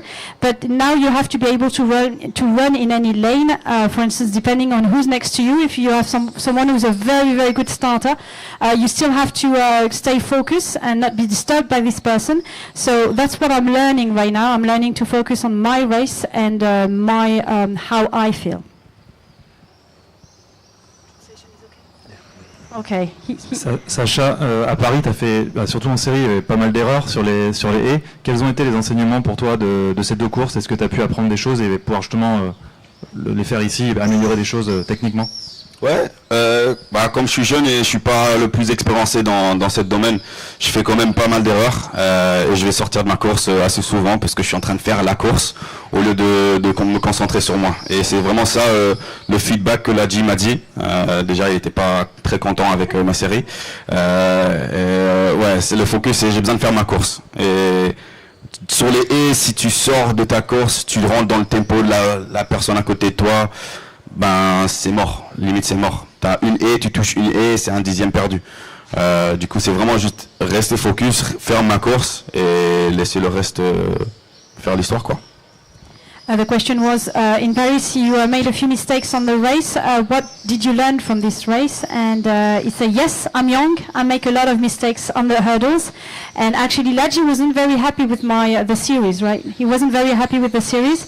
And that's one of the things that I need to work on is being able to stay in my race and not be in my head too much, like not think too much, but just feel the race and avoid getting into my neighbor's tempo. That's, yeah. And so stay focused on myself and on my race. Sacha, tu l'as un peu dit au fond en anglais, mais je veux bien que tu nous le redises en français. À quel point cette première victoire en Diamond League, elle a boosté ta confiance et à quel point c'est spécial pour toi de courir ici à Monaco? Ben ouais, les Diamond League c'est les compètes la plus grande sur le circuit, on est tous au courant. Ça fait un petit moment que je regarde le circuit, ça fait un petit moment que je rêve d'avoir ma première victoire. J'ai eu ma première victoire à Paris, c'est à la maison, je suis très content. Mais en 2019, Meeting de Monaco m'a invité pour venir voir le meeting et j'étais comme un gamin, j'étais en train de regarder tout, il y avait les athlètes, je voyais tout en direct. Et c'était à ce moment où j'ai dit, moi je veux vraiment faire les Diamond League, mais surtout le Diamond League de Monaco. L'année dernière, j'ai couru ici, j'avais fait un bon petit chrono en 13-22, etc. Du coup, il y a beaucoup de sentiments avec moi au meeting de Monaco. J'espère que toute ma carrière, je peux courir ici s'il y a les 110 mètres haies. Et j'espère demain encore, ça peut être une belle expérience pour moi où je peux m'exprimer sur la piste en train de descendre mon record. On sait tous que le record de France, il est sur cette piste. Bon, je vais pas me mentir, je vise le record de France en même temps. Alors si je peux le reprendre, le ramener dans le groupe, ça peut être incroyable. So the question one, can you tell us again in French how special this meeting is for you? And he said, yes, of course it's very special for me. We know that the Diamond League are the biggest competitions. I came here in 2019 as a spectator, and I was overexcited to see everyone, to see everything. Last year I ran 13:22, and it's actually a meeting I would like to come every single year. You know that the national best performance was on this track, and I won't lie to you, that's what I'm aiming at. A question for Grant. We saw you back at your real best in the trials with 3 times sub 13. What was clicking so well technically, especially the last half of the race, because we know your start is superb? Yeah, I didn't want to be left at home. I want to make the Olympic team. If it took sub 13 to make, for that round, it took sub 13, and I think the biggest thing is for us that you can't make no mistakes. And I just decided just to go out there and really just hone in on what I've been doing in training, and this year has been better than others, so why not keep the good mojo going? La question c'était, on a vu aux trials que tu étais en très très grande forme. Est-ce que tu peux nous expliquer comment tu as réussi à faire une si belle course, surtout la deuxième moitié de la course? Il a expliqué que lui, en fait, ce qui l'a surtout motivé, c'était de surtout pas rester à la maison pour les Jeux Olympiques. Que voilà, il voulait absolument être très appliqué techniquement et être sûr qu'il pourrait aller au JO. Sa saison est excellente pour l'instant, c'est une des meilleures qu'il ait fait pour l'instant, donc il espère que ça va continuer comme ça. Hi, Grant. I was looking back, 2021, you had a brilliant season, almost the same as this year, great trials, winning pretty much race after race, and then didn't come away with a title in Tokyo. Is that in any way in your mind at all? Do you kind of remember that to motivate yourself to make sure it doesn't happen again? Yeah, that's track and field. It was 3 years ago. If we're remembering a race 3 years ago, but we're not really recalling the last 4 World Championships I've been in, then I think we got a problem. But just going forward, it's major championships that we remember, and I think I've already solidified myself as one of the best in the world. And obviously, there's always just one thing missing from somebody's resume, and my goal is just to come out and to dominate and win every race. And doesn't matter if it's the Olympic Games, doesn't matter if it's a meet in Gainesville or here at the Monaco Diamond League. My goal is just to come out here and win, regardless of the time or regardless of whatever's going on. And my fitness level, as it was said, in 2021, it's nowhere near where I'm at now. So I'm very excited, very humble to be in this situation. And my main thing is just staying consistent in all my movements and everything that I do. So looking forward to coming out here and competing and using this as a building block going to the next stage. Donc la question était, en 2021, tu as fait une très très bonne saison, une saison qui était presque similaire à celle de cette année. Tu as gagné presque toutes les courses, faire de très très bons trials, et pourtant tu n'as pas réussi à décrocher le titre au JO de Tokyo. Est-ce que c'est quelque chose auquel tu penses? Il a dit oui, mais c'était il y a 3 ans, et puis il faut quand même pas oublier que j'ai eu 3 titres de champion du monde. Moi, ce que je veux, c'est montrer que je suis le meilleur. Je veux gagner quel que soit le temps que je fais, c'est le titre qui est important pour moi, et me sens encore plus en forme qu'en 2021. Donc voilà, je veux utiliser cette forme et voir où j'en suis demain à Monaco, et l'utiliser comme une étape pour aller vers les JO. Sorry. A quick question for both of you. I was just wondering if you guys had time to watch Sprint, the new Netflix series, and what you thought about it. And the second part of the question was, how would you convince producers to focus on the sprint hurdles for the next series, if there is one? I haven't watched it yet. So You have not? You have to. I watched it. I checked it out. I think it's a great documentary. I think it's putting forward track and field. But I do think that it's missing a lot of track and field. I think there's a lot of other events that can have the same type of environment, the same type of vibe. And I don't think that hurdles are too far away from sprints. And if the Netflix documentary is successful, I think that the next season that they should do, or the next season after the season they got coming up, should be barrier for the hurdles, because that would be a good flex. Yeah, I have not watched it. I think I'm waiting for something to binge watch, and I think that's going to be the first in the show. But personally, I'm not a big camera guy. I don't really want the cameras in my house following me around. That's just me, though. So if a camera does ask to follow me around, I will kindly decline it. But I think if they're able just to capture stuff at the track, I mean, not just of me, but you think we have other great talents in this sport. You have the Mondo de Planes, the Ryan Krausers. I think they will gladly accept that next offer. Alors la réponse, donc la question c'était est-ce que vous avez regardé la série Netflix Sprint. Sasha l'a regardé, il trouve que c'est un très très bon show, mais ça ne montre pas l'ensemble de l'athlète, la diversité de l'athlète. Et donc il pense que le prochain qui serait bien à faire, ce serait sur les haies. The hurdles. The hurdles. Yeah. Les haies, donc bien sûr, voilà. Grant, quant à lui, ne l'a pas regardé et n'est pas un grand fan des caméras, que ce soit chez lui ou alors qu'il le suivrait partout. Lui refuserait la proposition si elle lui était faite. Et il pense en fait qu'il y a d'autres disciplines de l'athlétisme qui seraient très intéressantes à suivre. On a par exemple des personnalités comme Mondo Duplantis ou Ryan Krauser qui seraient très intéressants à suivre aussi. Une question pour Sasha. Tu disais que Grant était un modèle, mais il faut toujours à un moment ou à un autre battre peut-être ses modèles pour continuer aussi à grandir. Tout simplement, c'est pour quand, Sasha? Au plus vite, au plus vite. Grant, c'est bien sûr un modèle et c'est un de mes concurrents préférés. Je pense qu'il y a une amitié entre nous. Mais juste derrière les blocs au dernier moment, ça part et on est des concurrents. Moi je veux sa tête, il veut ma tête. Et dès que la ligne d'arrivée en passe, c'est de retour à mi. Je pense que c'est vu au championnat du monde. Il m'a pris en dessous son bras, il m'a donné des conseils pour la finale. Et je pense que même s'il y aura tout le temps ce côté compétitif, normal, puisqu'on veut tous les deux gagner, il y aura toujours un niveau de respect pour l'un de l'autre qui est énorme. Mais c'est normal que je veux le battre. Et le jour J où j'irai ma première course en train de le battre, j'irai très content. So the question was, we understood that Grant is a role model for you, Sasha, but you know that to grow you need to beat the road model. So when is it you're going to beat him? And he said, he's my favorite competitor. He wants to beat me, I want to beat him. That's fair play, but there's always respect between us. So that's very important. He's one of my best friends on the competition.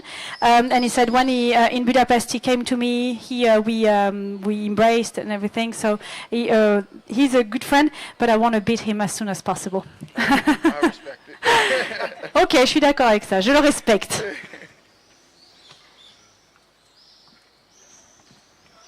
Questions for Sasha.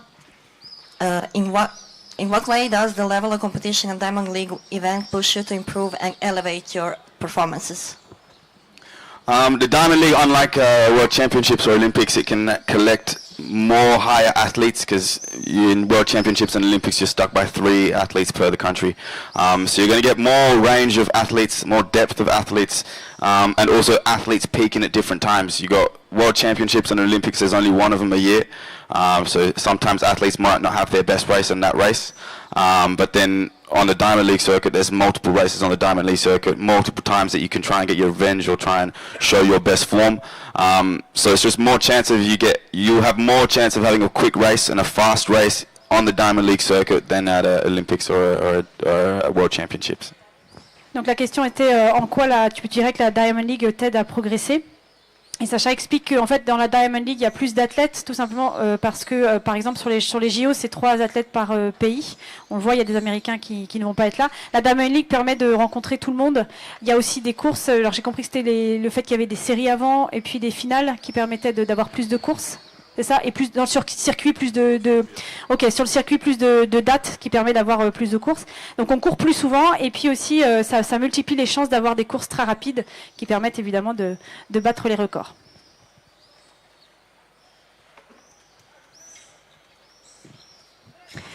Thank you very much. Thank you everyone. Mercy.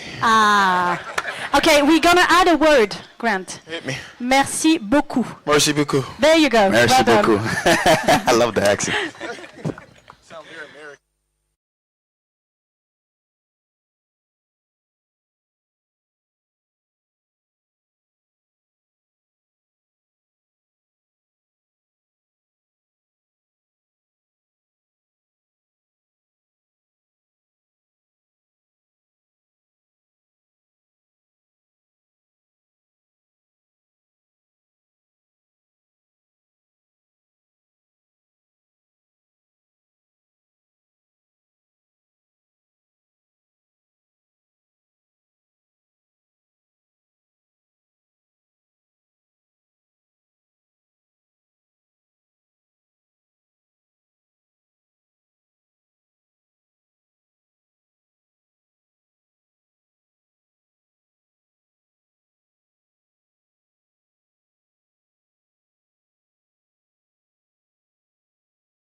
Hello. I'm not going to lie to you. Everyone is overexcited about you being here on the track. And thank you for being here for the press conference. It's really nice of you to come here. So we had for this press conference the three world all-time best performers. So it's very exciting for Monaco, the Diamond League. I'm going to ask two questions to each one of you, and then the journalists will come to you. Alison, hello again after Paris. Hello. How are you guys doing?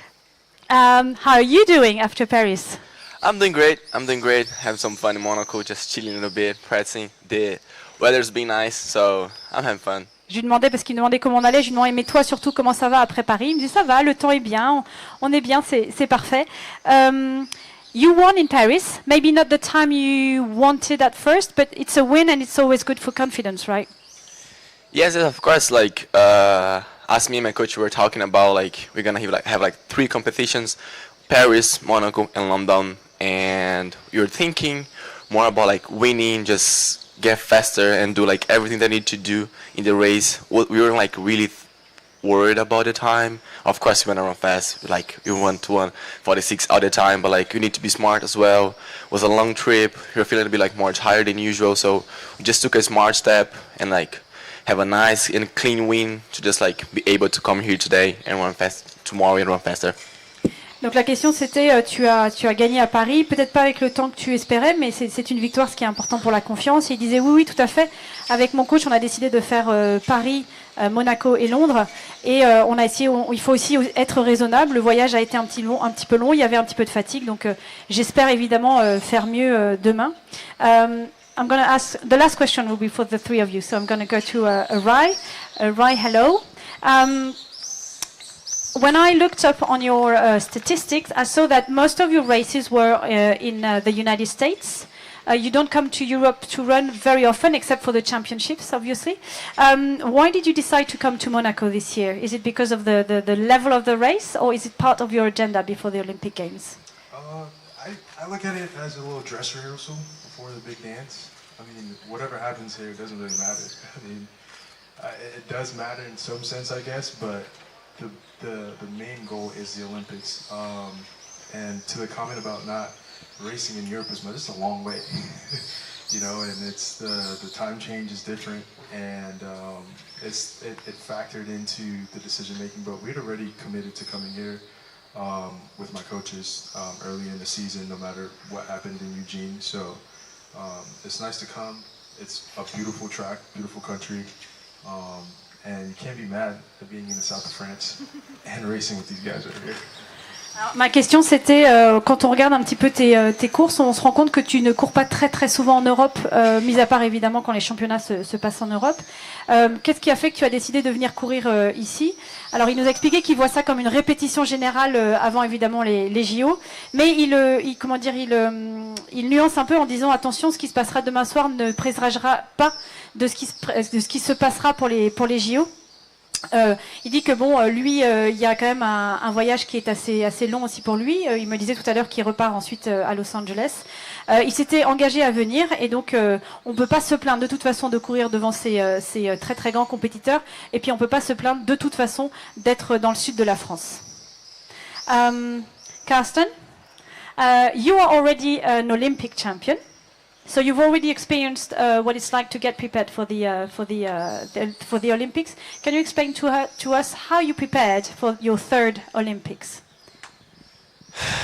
Yes, of course. I think for all my Olympic games, the preparation has more or less been the same. I was just talking to the guys coming up here about how it is mostly about being consistent, getting to do the training, and it's always a bad idea trying to do some magic stuff in a big year, because you know that will also can create some difficulties. So for me, it's been about still building on the foundation that I feel like we have done for many years. I think also I found a calmness in what I'm doing. I've ticked off a lot of the boxes. It feels very good, and I'm very confident about it. I think like every time I go into a championship, I know that we've done everything that we could, and that's what it's all about. When you're standing on the starting line, you want to feel like you deserve this the most. And if you do that, you have a very good starting point. And of course, there are probably 8 other guys that feel the same way. But you got to believe in the work you've done, and that's what I always do. Donc la question c'était que Karsten est très habitué aux Jeux Olympiques, ce sera son 3e à Paris. Je lui demandais un peu comment il s'était préparé cette année. Et il disait que la préparation n'avait pas été très différente des autres années. Lui, il croit en la régularité, que ce soit sur les courses ou à l'entraînement. Il faut construire sur les bases qui sont déjà là. Cette saison, il a coché déjà beaucoup de cases, ce qui le rassure. Il sait que tout a été fait correctement. Il sait aussi que les 8 autres athlètes sur la ligne de départ sont probablement dans le même état d'esprit. Mais voilà, il est plutôt serein et la préparation pour les JO n'a pas été très différente de d'habitude. I got to ask you, it's a big race tomorrow. Everyone is talking about it. I don't know who's going to start. What do you think is going to happen tomorrow? Maybe time-wise? Or what can you tell us? Who's going to go first? Aha.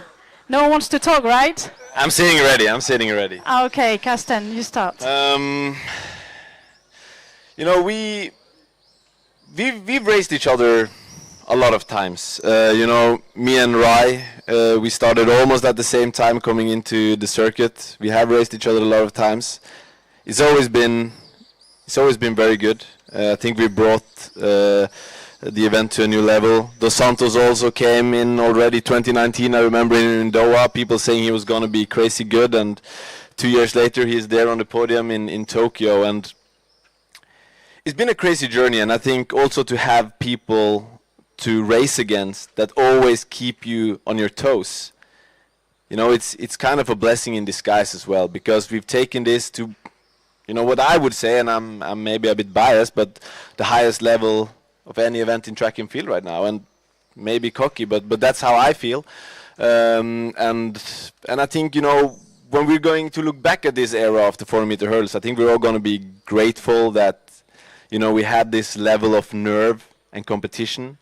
And now we're all here, ready to race in Monaco tomorrow. I think all 3 of us feel confident, unless we wouldn't be here. And we've been in this situation before. And to speak about times is never a good idea, because I think the thrill of the race is going to be good no matter what. But, you know, the 3 of us always tends to run quite fast. So it's going to be a race, I can guarantee.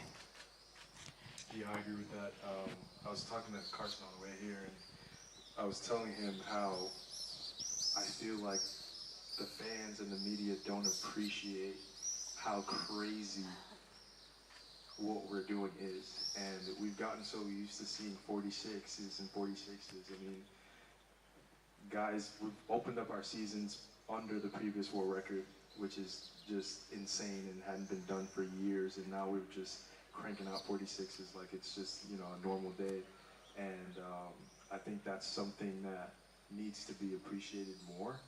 And I mean, whether it's a 47 race tomorrow, which I doubt, or 46 race tomorrow, I feel like it should be appreciated, because, you know, the 3 best people, men of all time, are lining up before the Olympics here in Monaco, and I just think it should be, the excitement of it should be looked at as, you know, an achievement for the 3 of us, as opposed to, all right, what's the time going to be? Because I think everyone kind of gets excited about the time and seeing the time, but I think it will be fast tomorrow, and yeah, we'll see what happens.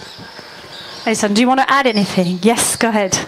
I guess, like, as you were saying, gonna be really, really exciting. It's really, really exciting to be part of the Easter right now, because what we're doing is not like normal. We're talking about, like, we don't know when you're gonna see that happen again, like have 3 guys running TFS in the event, and like we have more than just 3 of us, you know, we have other athletes that's doing like something amazing as well. So I guess like tomorrow gonna be a day to enjoy and to watch it and just really appreciate it, because as Ryan was saying, I don't think it's gonna be like a 47 race, but we don't talk about time, just like we like to go out there and run, but it's just like exciting, you know, just thinking that like you guys have opportunity to watch the 3 fastest men, like not for the year but the whole lifetime, the whole Easter, running against tomorrow, you know. It's exciting to just know that we are leading the way for the next generation. They are showing like how it's supposed to be, what they can do, and what works, what didn't work for the next generation, for everyone to learn how to do track and want to learn a little bit. So I'm really, really happy to be part of it. I'm really, really happy to be running with this guy. It's always amazing, and I'm really excited for tomorrow. All right, I'm going to try to sum up everything. Thank you for your answers, guys. Karsten said that c'est en français que je suis maintenant. I was starting to speak in English, but actually I need to translate in French. Sorry. Il disait que lui et Rai se connaissent déjà bien. Ils sont arrivés ensemble sur le circuit. Alison est arrivée un petit peu plus tard, autour de 2019, et que c'est extraordinaire d'avoir des gens à ce niveau-là de performance. Karsten, lui, pense qu'on est sur l'événement, l'épreuve d'athlétisme qui a le plus haut niveau actuellement. Et il faut être reconnaissant de ce niveau et de ce niveau de performance. Et Rai, il est d'accord avec Karsten. Il dit, il pense que les fans et les médias ne se rendent pas compte du niveau. Ils ont tous commencé leur saison en dessous du précédent record du monde, ce qui est extraordinaire. Il faut apprécier aussi, il faut se profiter du niveau et le voir aussi comme un aboutissement. Ce qu'on fait n'est pas normal, le niveau est incroyable. Et ça, c'est Alison qui le dit. Il faut juste profiter de la course et se dire que là, sous les yeux, on va avoir les 3 meilleurs performeurs tout temps sur la discipline, ce qui est incroyable. Thank you. Any questions? There will be a lot of questions. Okay, questions? Bonjour, je vais poser ma question en français. Est-ce qu'ils, tous les 3, repensent souvent à la finale de Tokyo? Est-ce qu'ils ont l'impression d'être dans un état de forme proche de celui d'il y a 3 ans? Et est-ce qu'ils ont aussi eu l'impression de participer à l'une des plus belles courses de l'histoire de l'athlète, toutes épreuves confondues? So the question is for the 3 of you, do you sometimes or do you often think of the final in Tokyo? Do you feel like you are in the same kind of shape as you were in Tokyo? And do you think of the fact that you were in one of the greatest races in history, all events considered? Not really. I mean, it feels like it was yesterday, but then again, it was so long ago. And in terms of being in the same shape, I feel like, I mean, speaking for myself, I feel like I'm in better shape going in. I think last Olympic cycle I was going in 46.8, and this year I'm at 46.4, so feeling pretty good. Alors la réponse de Rai, lui n'y pense pas forcément souvent. Ça paraît être hier, mais ça paraît très loin en même temps. En ce qui concerne son état de forme, il dit qu'il est mieux qu'à Tokyo. À l'époque, il courait plutôt aux alentours de 46.8, et là il est à 46.4, donc il se sent meilleur. Alison, you wanted to? Yes, like I have the feeling that like I'm way better than I was in 2021. I run faster in 2022, but I'm feeling better than 22 already, so it's exciting to just be able to compare yourself with like the previous season, the previous race, and you know like how fast you can be, like how better you can be in the track. So I can tell that like I'm in a better shape. I'm excited about like the shape that I am to go to the Olympic Games. Alors il répond qu'il se sent aussi lui mieux qu'en 2021. Lui trouve ça toujours très intéressant, assez super de pouvoir comparer aux années précédentes. Il se sent mieux que les années précédentes, donc normalement ça devrait être une très très belle année. I won't lie. I think about the race sometimes. I do. It's a special moment, of course. And when it comes to how I prepared for that race, you know, up against what I'm doing this year, it's somehow quite similar. I think all of us is having, you know, all thoughts set on going to the Paris Olympics. That is where the focus is. Everybody wants to be at their best there. That was my goal also for Tokyo, and I feel what's similar this season is that, you know, I've been able to do all the right choices that I want to do to be best prepared, and this is everything that I focus on before every major championships and especially Olympics, to be able to do what I think is, and my coach think is, the best choices for me regarding training and also competitions. I've been able to put in some training now between the first races of the season, have a good training period coming into this one, and of course I'm looking forward to be even better when it comes to Paris. I'm of course trying to save some for the big show. Alors, Karsten nous répond que lui, oui, il y pense régulièrement. C'était un moment tout à fait particulier. Pour cette saison, il a l'impression d'être un peu dans le même type de saison que celle de Tokyo. Il est très concentré sur Paris. Il sent qu'il a pu faire les bons choix, ceux qu'il pensait être les meilleurs avec son équipe. Il a eu des très très bonnes sessions d'entraînement, des très bons blocs d'entraînement ces derniers temps. Donc voilà, il se sent très bien et il pense quand même à en garder un petit peu sous le pied pour la grande finale de Paris.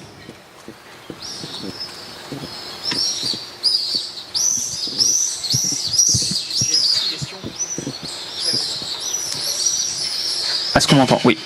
J'ai une petite question pour tous les trois. On l'a dit justement, les 3 meilleurs performeurs mondiaux de l'histoire. Si on doit parier sur qui?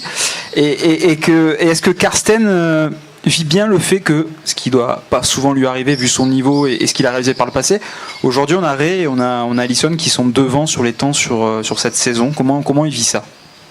All right. So, tricky questions now. If we need to bet on someone, who should we bet on? That was your question, right? And Karsten, a question more for you. You are not the top performer of the year. Is it something that makes a difference in your season, right? Yeah. So I've been doing a lot of betting now with the Euros, and I don't want to follow my advice because it's been bad. So I better not speak. What was the second question? You are not the top performer of the season. No. Does it make a difference in your approach of your season or in your approach of the events of Paris? It's just to get the odds up. So you can gain more money when you bet for me. Did you get that? I didn't get what you said. I'm running bad, so I can get my odds up. Ah, so there's more money to earn when we come to the Olympics. Il fait exprès de mal courir, comme ça c'est sur lui qu'il y aura le plus d'argent. C'est lui qui rapportera les plus gros. So if you want to place my ticket, we have a deal. Yeah. Donc voilà, si tu paries sur moi, va falloir que vous mettiez d'accord sur le partage de l'argent. Il disait aussi que I got distracted. It was a joke at the beginning. Il dit qu'il a beaucoup parié sur la Coupe d'Europe de football et que c'est pas une bonne chose de le suivre. I'm not a betting man, but there's some casinos across the way that way. So I'll go tomorrow. Yeah, I'll put $500,000 on black. Alors lui, oh my God. Now the translation is tricky. Alors il n'est pas très très bon pour les paris. What did you say? You some would casinos go black. back that way. Oh, yes. okay. Monte Carlo. S'il va au casino, il pariera sur le noir. Yeah, $500,000 on black. In Brazil, you are not allowed to bet.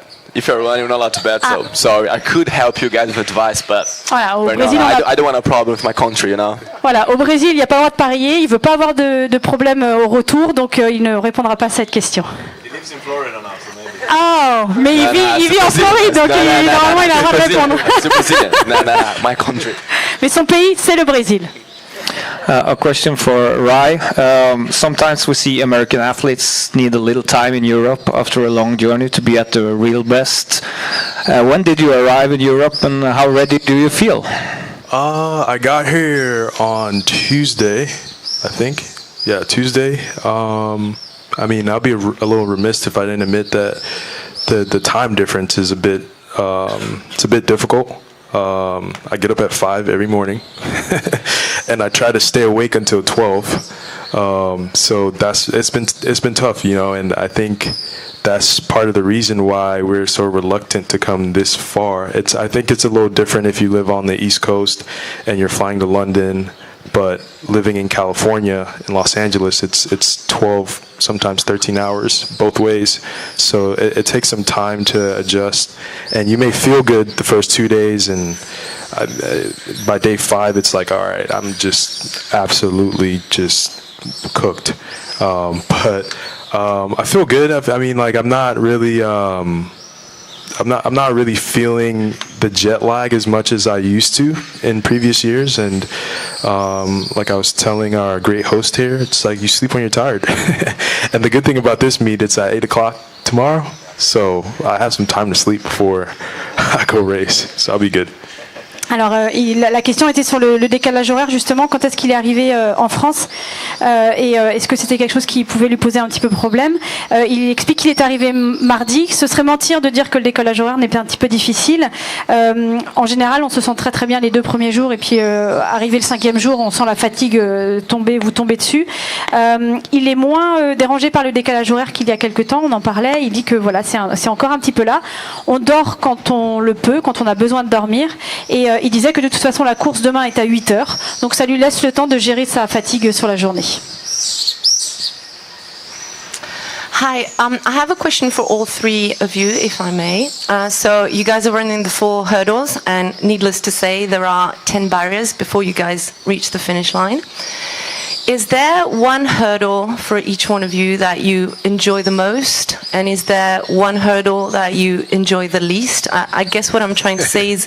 Hurdle 10, get going. Which of the 10 barriers is critical for you guys to complete a successful race? All of them.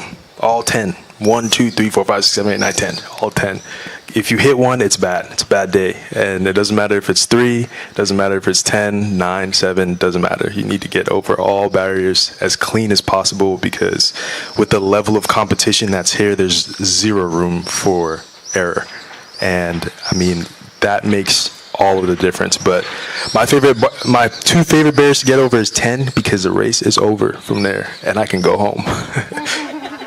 Alors la question c'était est-ce que dans le 400 est-ce qu'il y a une haie par exemple sur laquelle vous aimez particulièrement franchir et une autre que vous détestez, peut-être pas détestez mais la plus critique, la plus et Rai disait que de toute façon il se posait pas trop cette question, que les 10 haies étaient à franchir, que bon s'il fallait vraiment qu'il en choisisse une, c'était la 10e parce qu'après il pouvait rentrer chez lui. So for me, I would say that like I love the 4th hurdle because it's with my left leg, my lead leg, and just like right in a really really fast speed, so you just have to enjoy the back straight. So I really like that one. And I hate like hurdle 7. I don't know, I just hate the hurdle. I would rather like just go a million times over the 10 but not the 7. I just hate that hurdle, I just don't know why.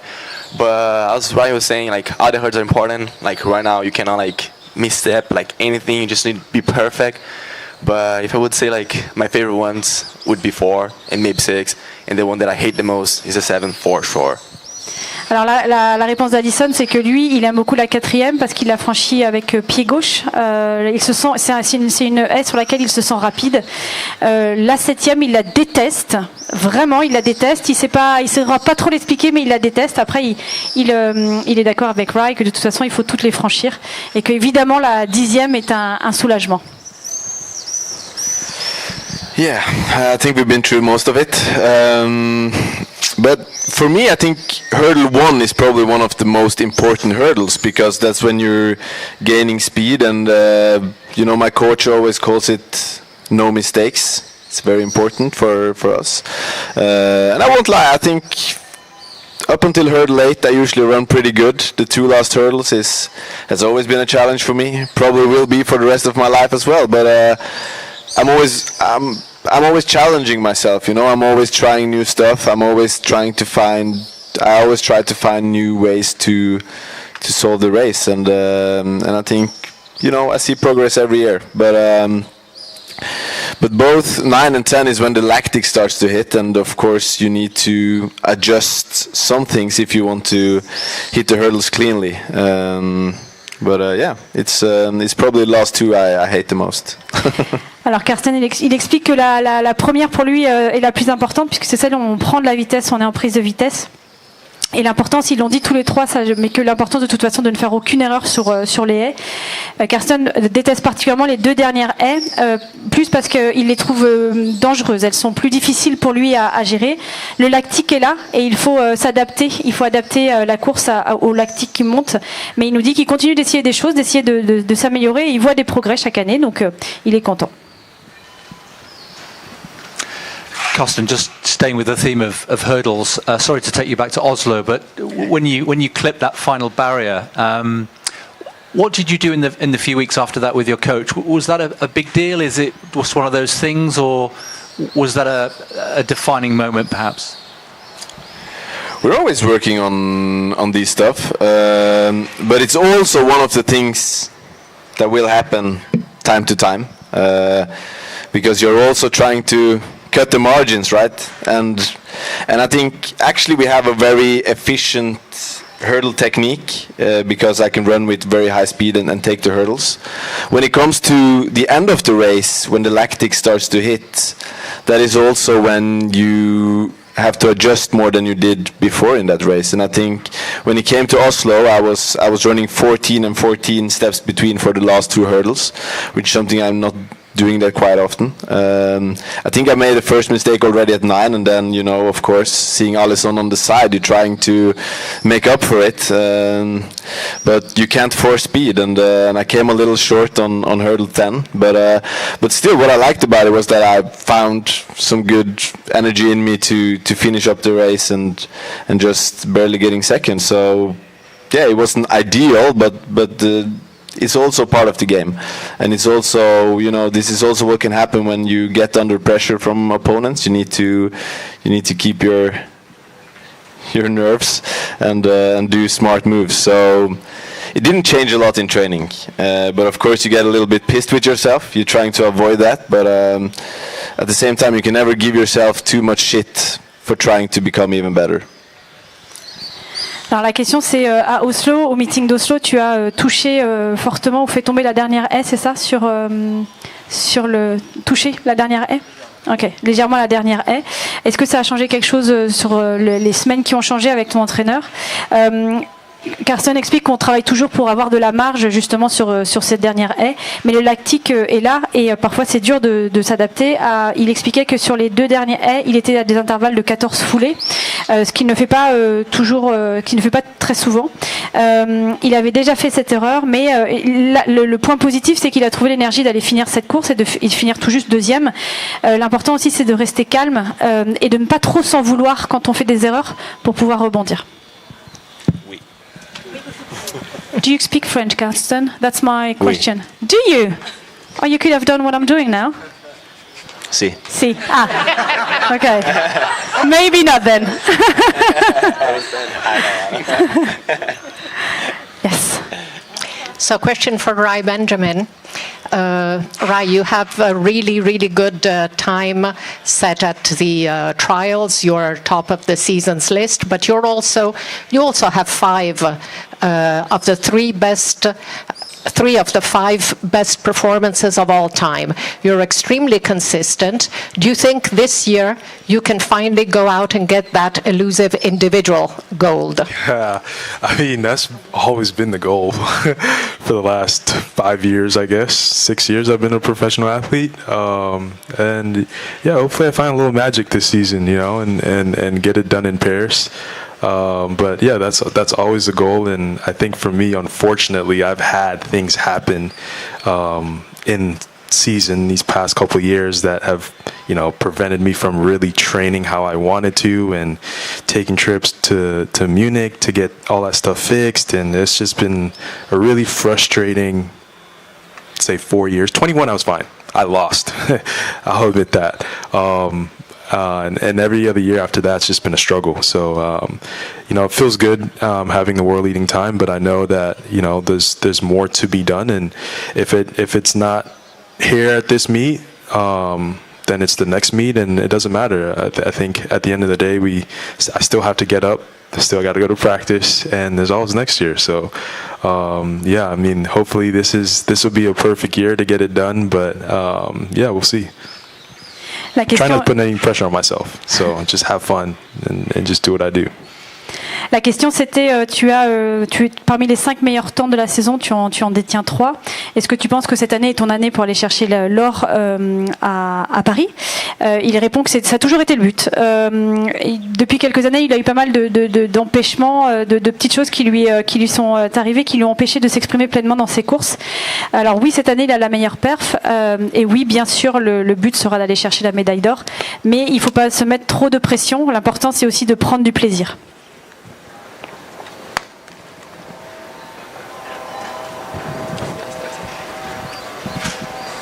Hello, one question for Rai. how do you balance the schedule of the Diamond League with your training and recovery to maintain peak performance throughout the season? That's a great question. I don't really, especially in important years like this year, and I think for me, I'm a bit behind the curve in terms of obviously an individual medal, an individual gold medal. I think for me, the focus has been just, getting the races that I need to get in as close to home as possible, because I'm at the mercy of having my coaches be collegiate coaches, so they can't travel as well as, say, other professional coaches can. So I'm limited in that area of being able to move around. I think Alison can be in Florida, he could be in California. Karsten, his coach, you guys could go to Tenerife, you guys can go wherever you want, but I have to stay in California. And I think because of that, and the proximity of Europe to Los Angeles, California, it doesn't make sense. It doesn't make an awful lot of sense to come here for 3-4 days to get one meet just to go back, because that interrupts training. I have to acclimate, and I have to do all, take care of my body as well too. I think people underestimate sitting on a plane for 13 hours. It's crazy. So it's just one of those things where you just have to be smart, and you have to do things that it looks like I'm dodging, because I feel like that's kind of been the talk for the past couple of years, that I dodge these guys and I pull out of races and all that stuff. But I mean, it's one of those things where I have to do what's best for me and what's going to put me in the best situation to run fast. And that's staying at home, staying close to home. And I think people also underestimate the size of the United States. The equivalent of flying from Norway to here is like me flying from Oregon to probably the Bay Area or Southern California. So it's also a distance thing, as well too. And these guys are on the same time zone. So I think for me, it's just doing what's best for me, finding good races at home, whether it's LA Grand Prix, or any local meets that I can find, and going to those things and trying to put forth my best foot and run fast. So that's just kind of been my focus. Donc la question c'était quel est ton regard sur les dates de la Diamond League. Il sait qu'au niveau des médailles, etc., il est un petit peu derrière ses gars, mais il explique que lui, il peut pas voyager autant que eux. Son coach peut pas le suivre partout. Il doit plutôt privilégier le fait de rester en Californie. Et il dit aussi que ce n'est pas forcément logique de voyager autant, si loin pour une seule course, et que quand il voyage comme ça, il doit évidemment faire très attention à son corps. On sous-estime les effets, par exemple, de rester 13 heures assis dans un avion. Il sait que parfois certaines personnes se posent des questions sur le fait qu'il se soit retiré de la compétition déjà, je crois que c'était l'année dernière ou l'année d'avant. Mais c'est beaucoup au niveau logistique, au niveau de son corps, c'est beaucoup d'effets pour lui. Et aussi, les gens ne se rendent pas compte de la taille des États-Unis, c'est-à-dire que voyager aux États-Unis, c'est passer par exemple sur un décalage horaire de 3 heures, alors qu'en voyageant en Europe, on peut voyager facilement d'une compétition à l'autre sans changer de faisceau horaire. Donc voilà, donc tout ça explique aussi pour lui que c'est compliqué de venir jusqu'ici.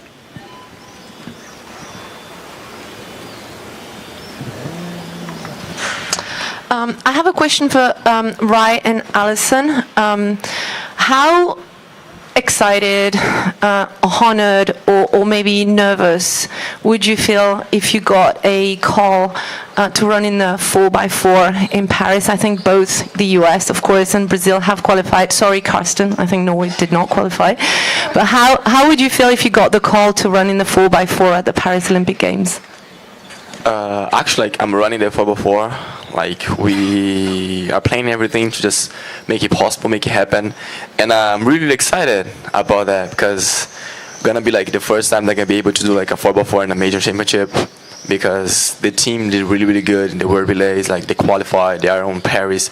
So everyone's happy, everyone's excited. And I'm really, really happy and look forward for that, because every single time I went to the major championship, I run the 4 hurdles and that's it. I'm done. I have to watch everyone run the relay, have some fun.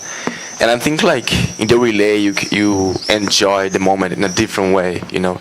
Of course, like I'm not putting any pressure in the hurdles, but in the relay, just like you're having fun with your friends, you know. You're not running like just for you, you're not running just like on your lane. You have like other people as well. So I'm really looking forward for the first time to experience that in a major championship. I've gotten a call a lot, so I'm used to it, and I think it's really special to get the opportunity to run for your country, and especially on a team like the U.S. team where, you know, there's no guaranteed spots and everyone has to earn their position on the relay. And I've been honored to be asked to run anchor and really secure the win for the team, which is a huge honor, and it's a lot of pressure sometimes knowing that you're going to be anchor. But I get the call in Paris, which I should get the call. I'll be on the relay, so it's not anything new to me.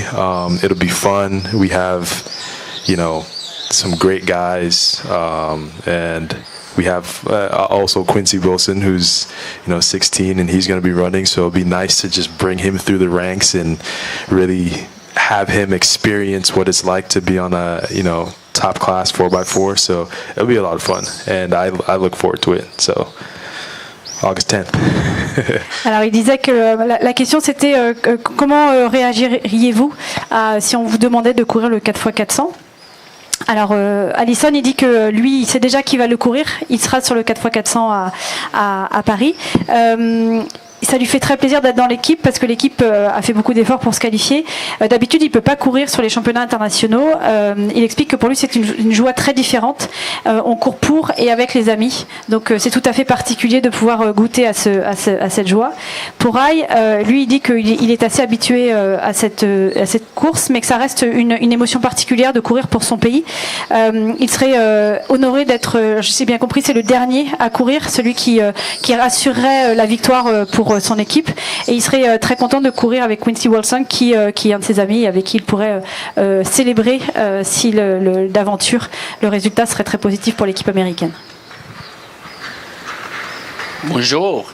You said that you are no betters, you don't bet, but who do you think will win tomorrow? You sure must have some opinions about that. You're gonna be here tomorrow watching. Sorry, you're good. Who's gonna win? Like, you're gonna be here to watch tomorrow? Perfect. Just come here to watch. It's gonna be like amazing. Just no one can predict it, you know. But of course, like each of us gonna say, like I'm gonna say that I'm gonna win. Karsten gonna say Karsten revenge. I'm gonna be Benjamin. But it is what it is. That's like why it's so nice, you know. You cannot predict anything. Oh, you want me to say something? Okay. There is this saying that history repeats itself. No, I'm just kidding.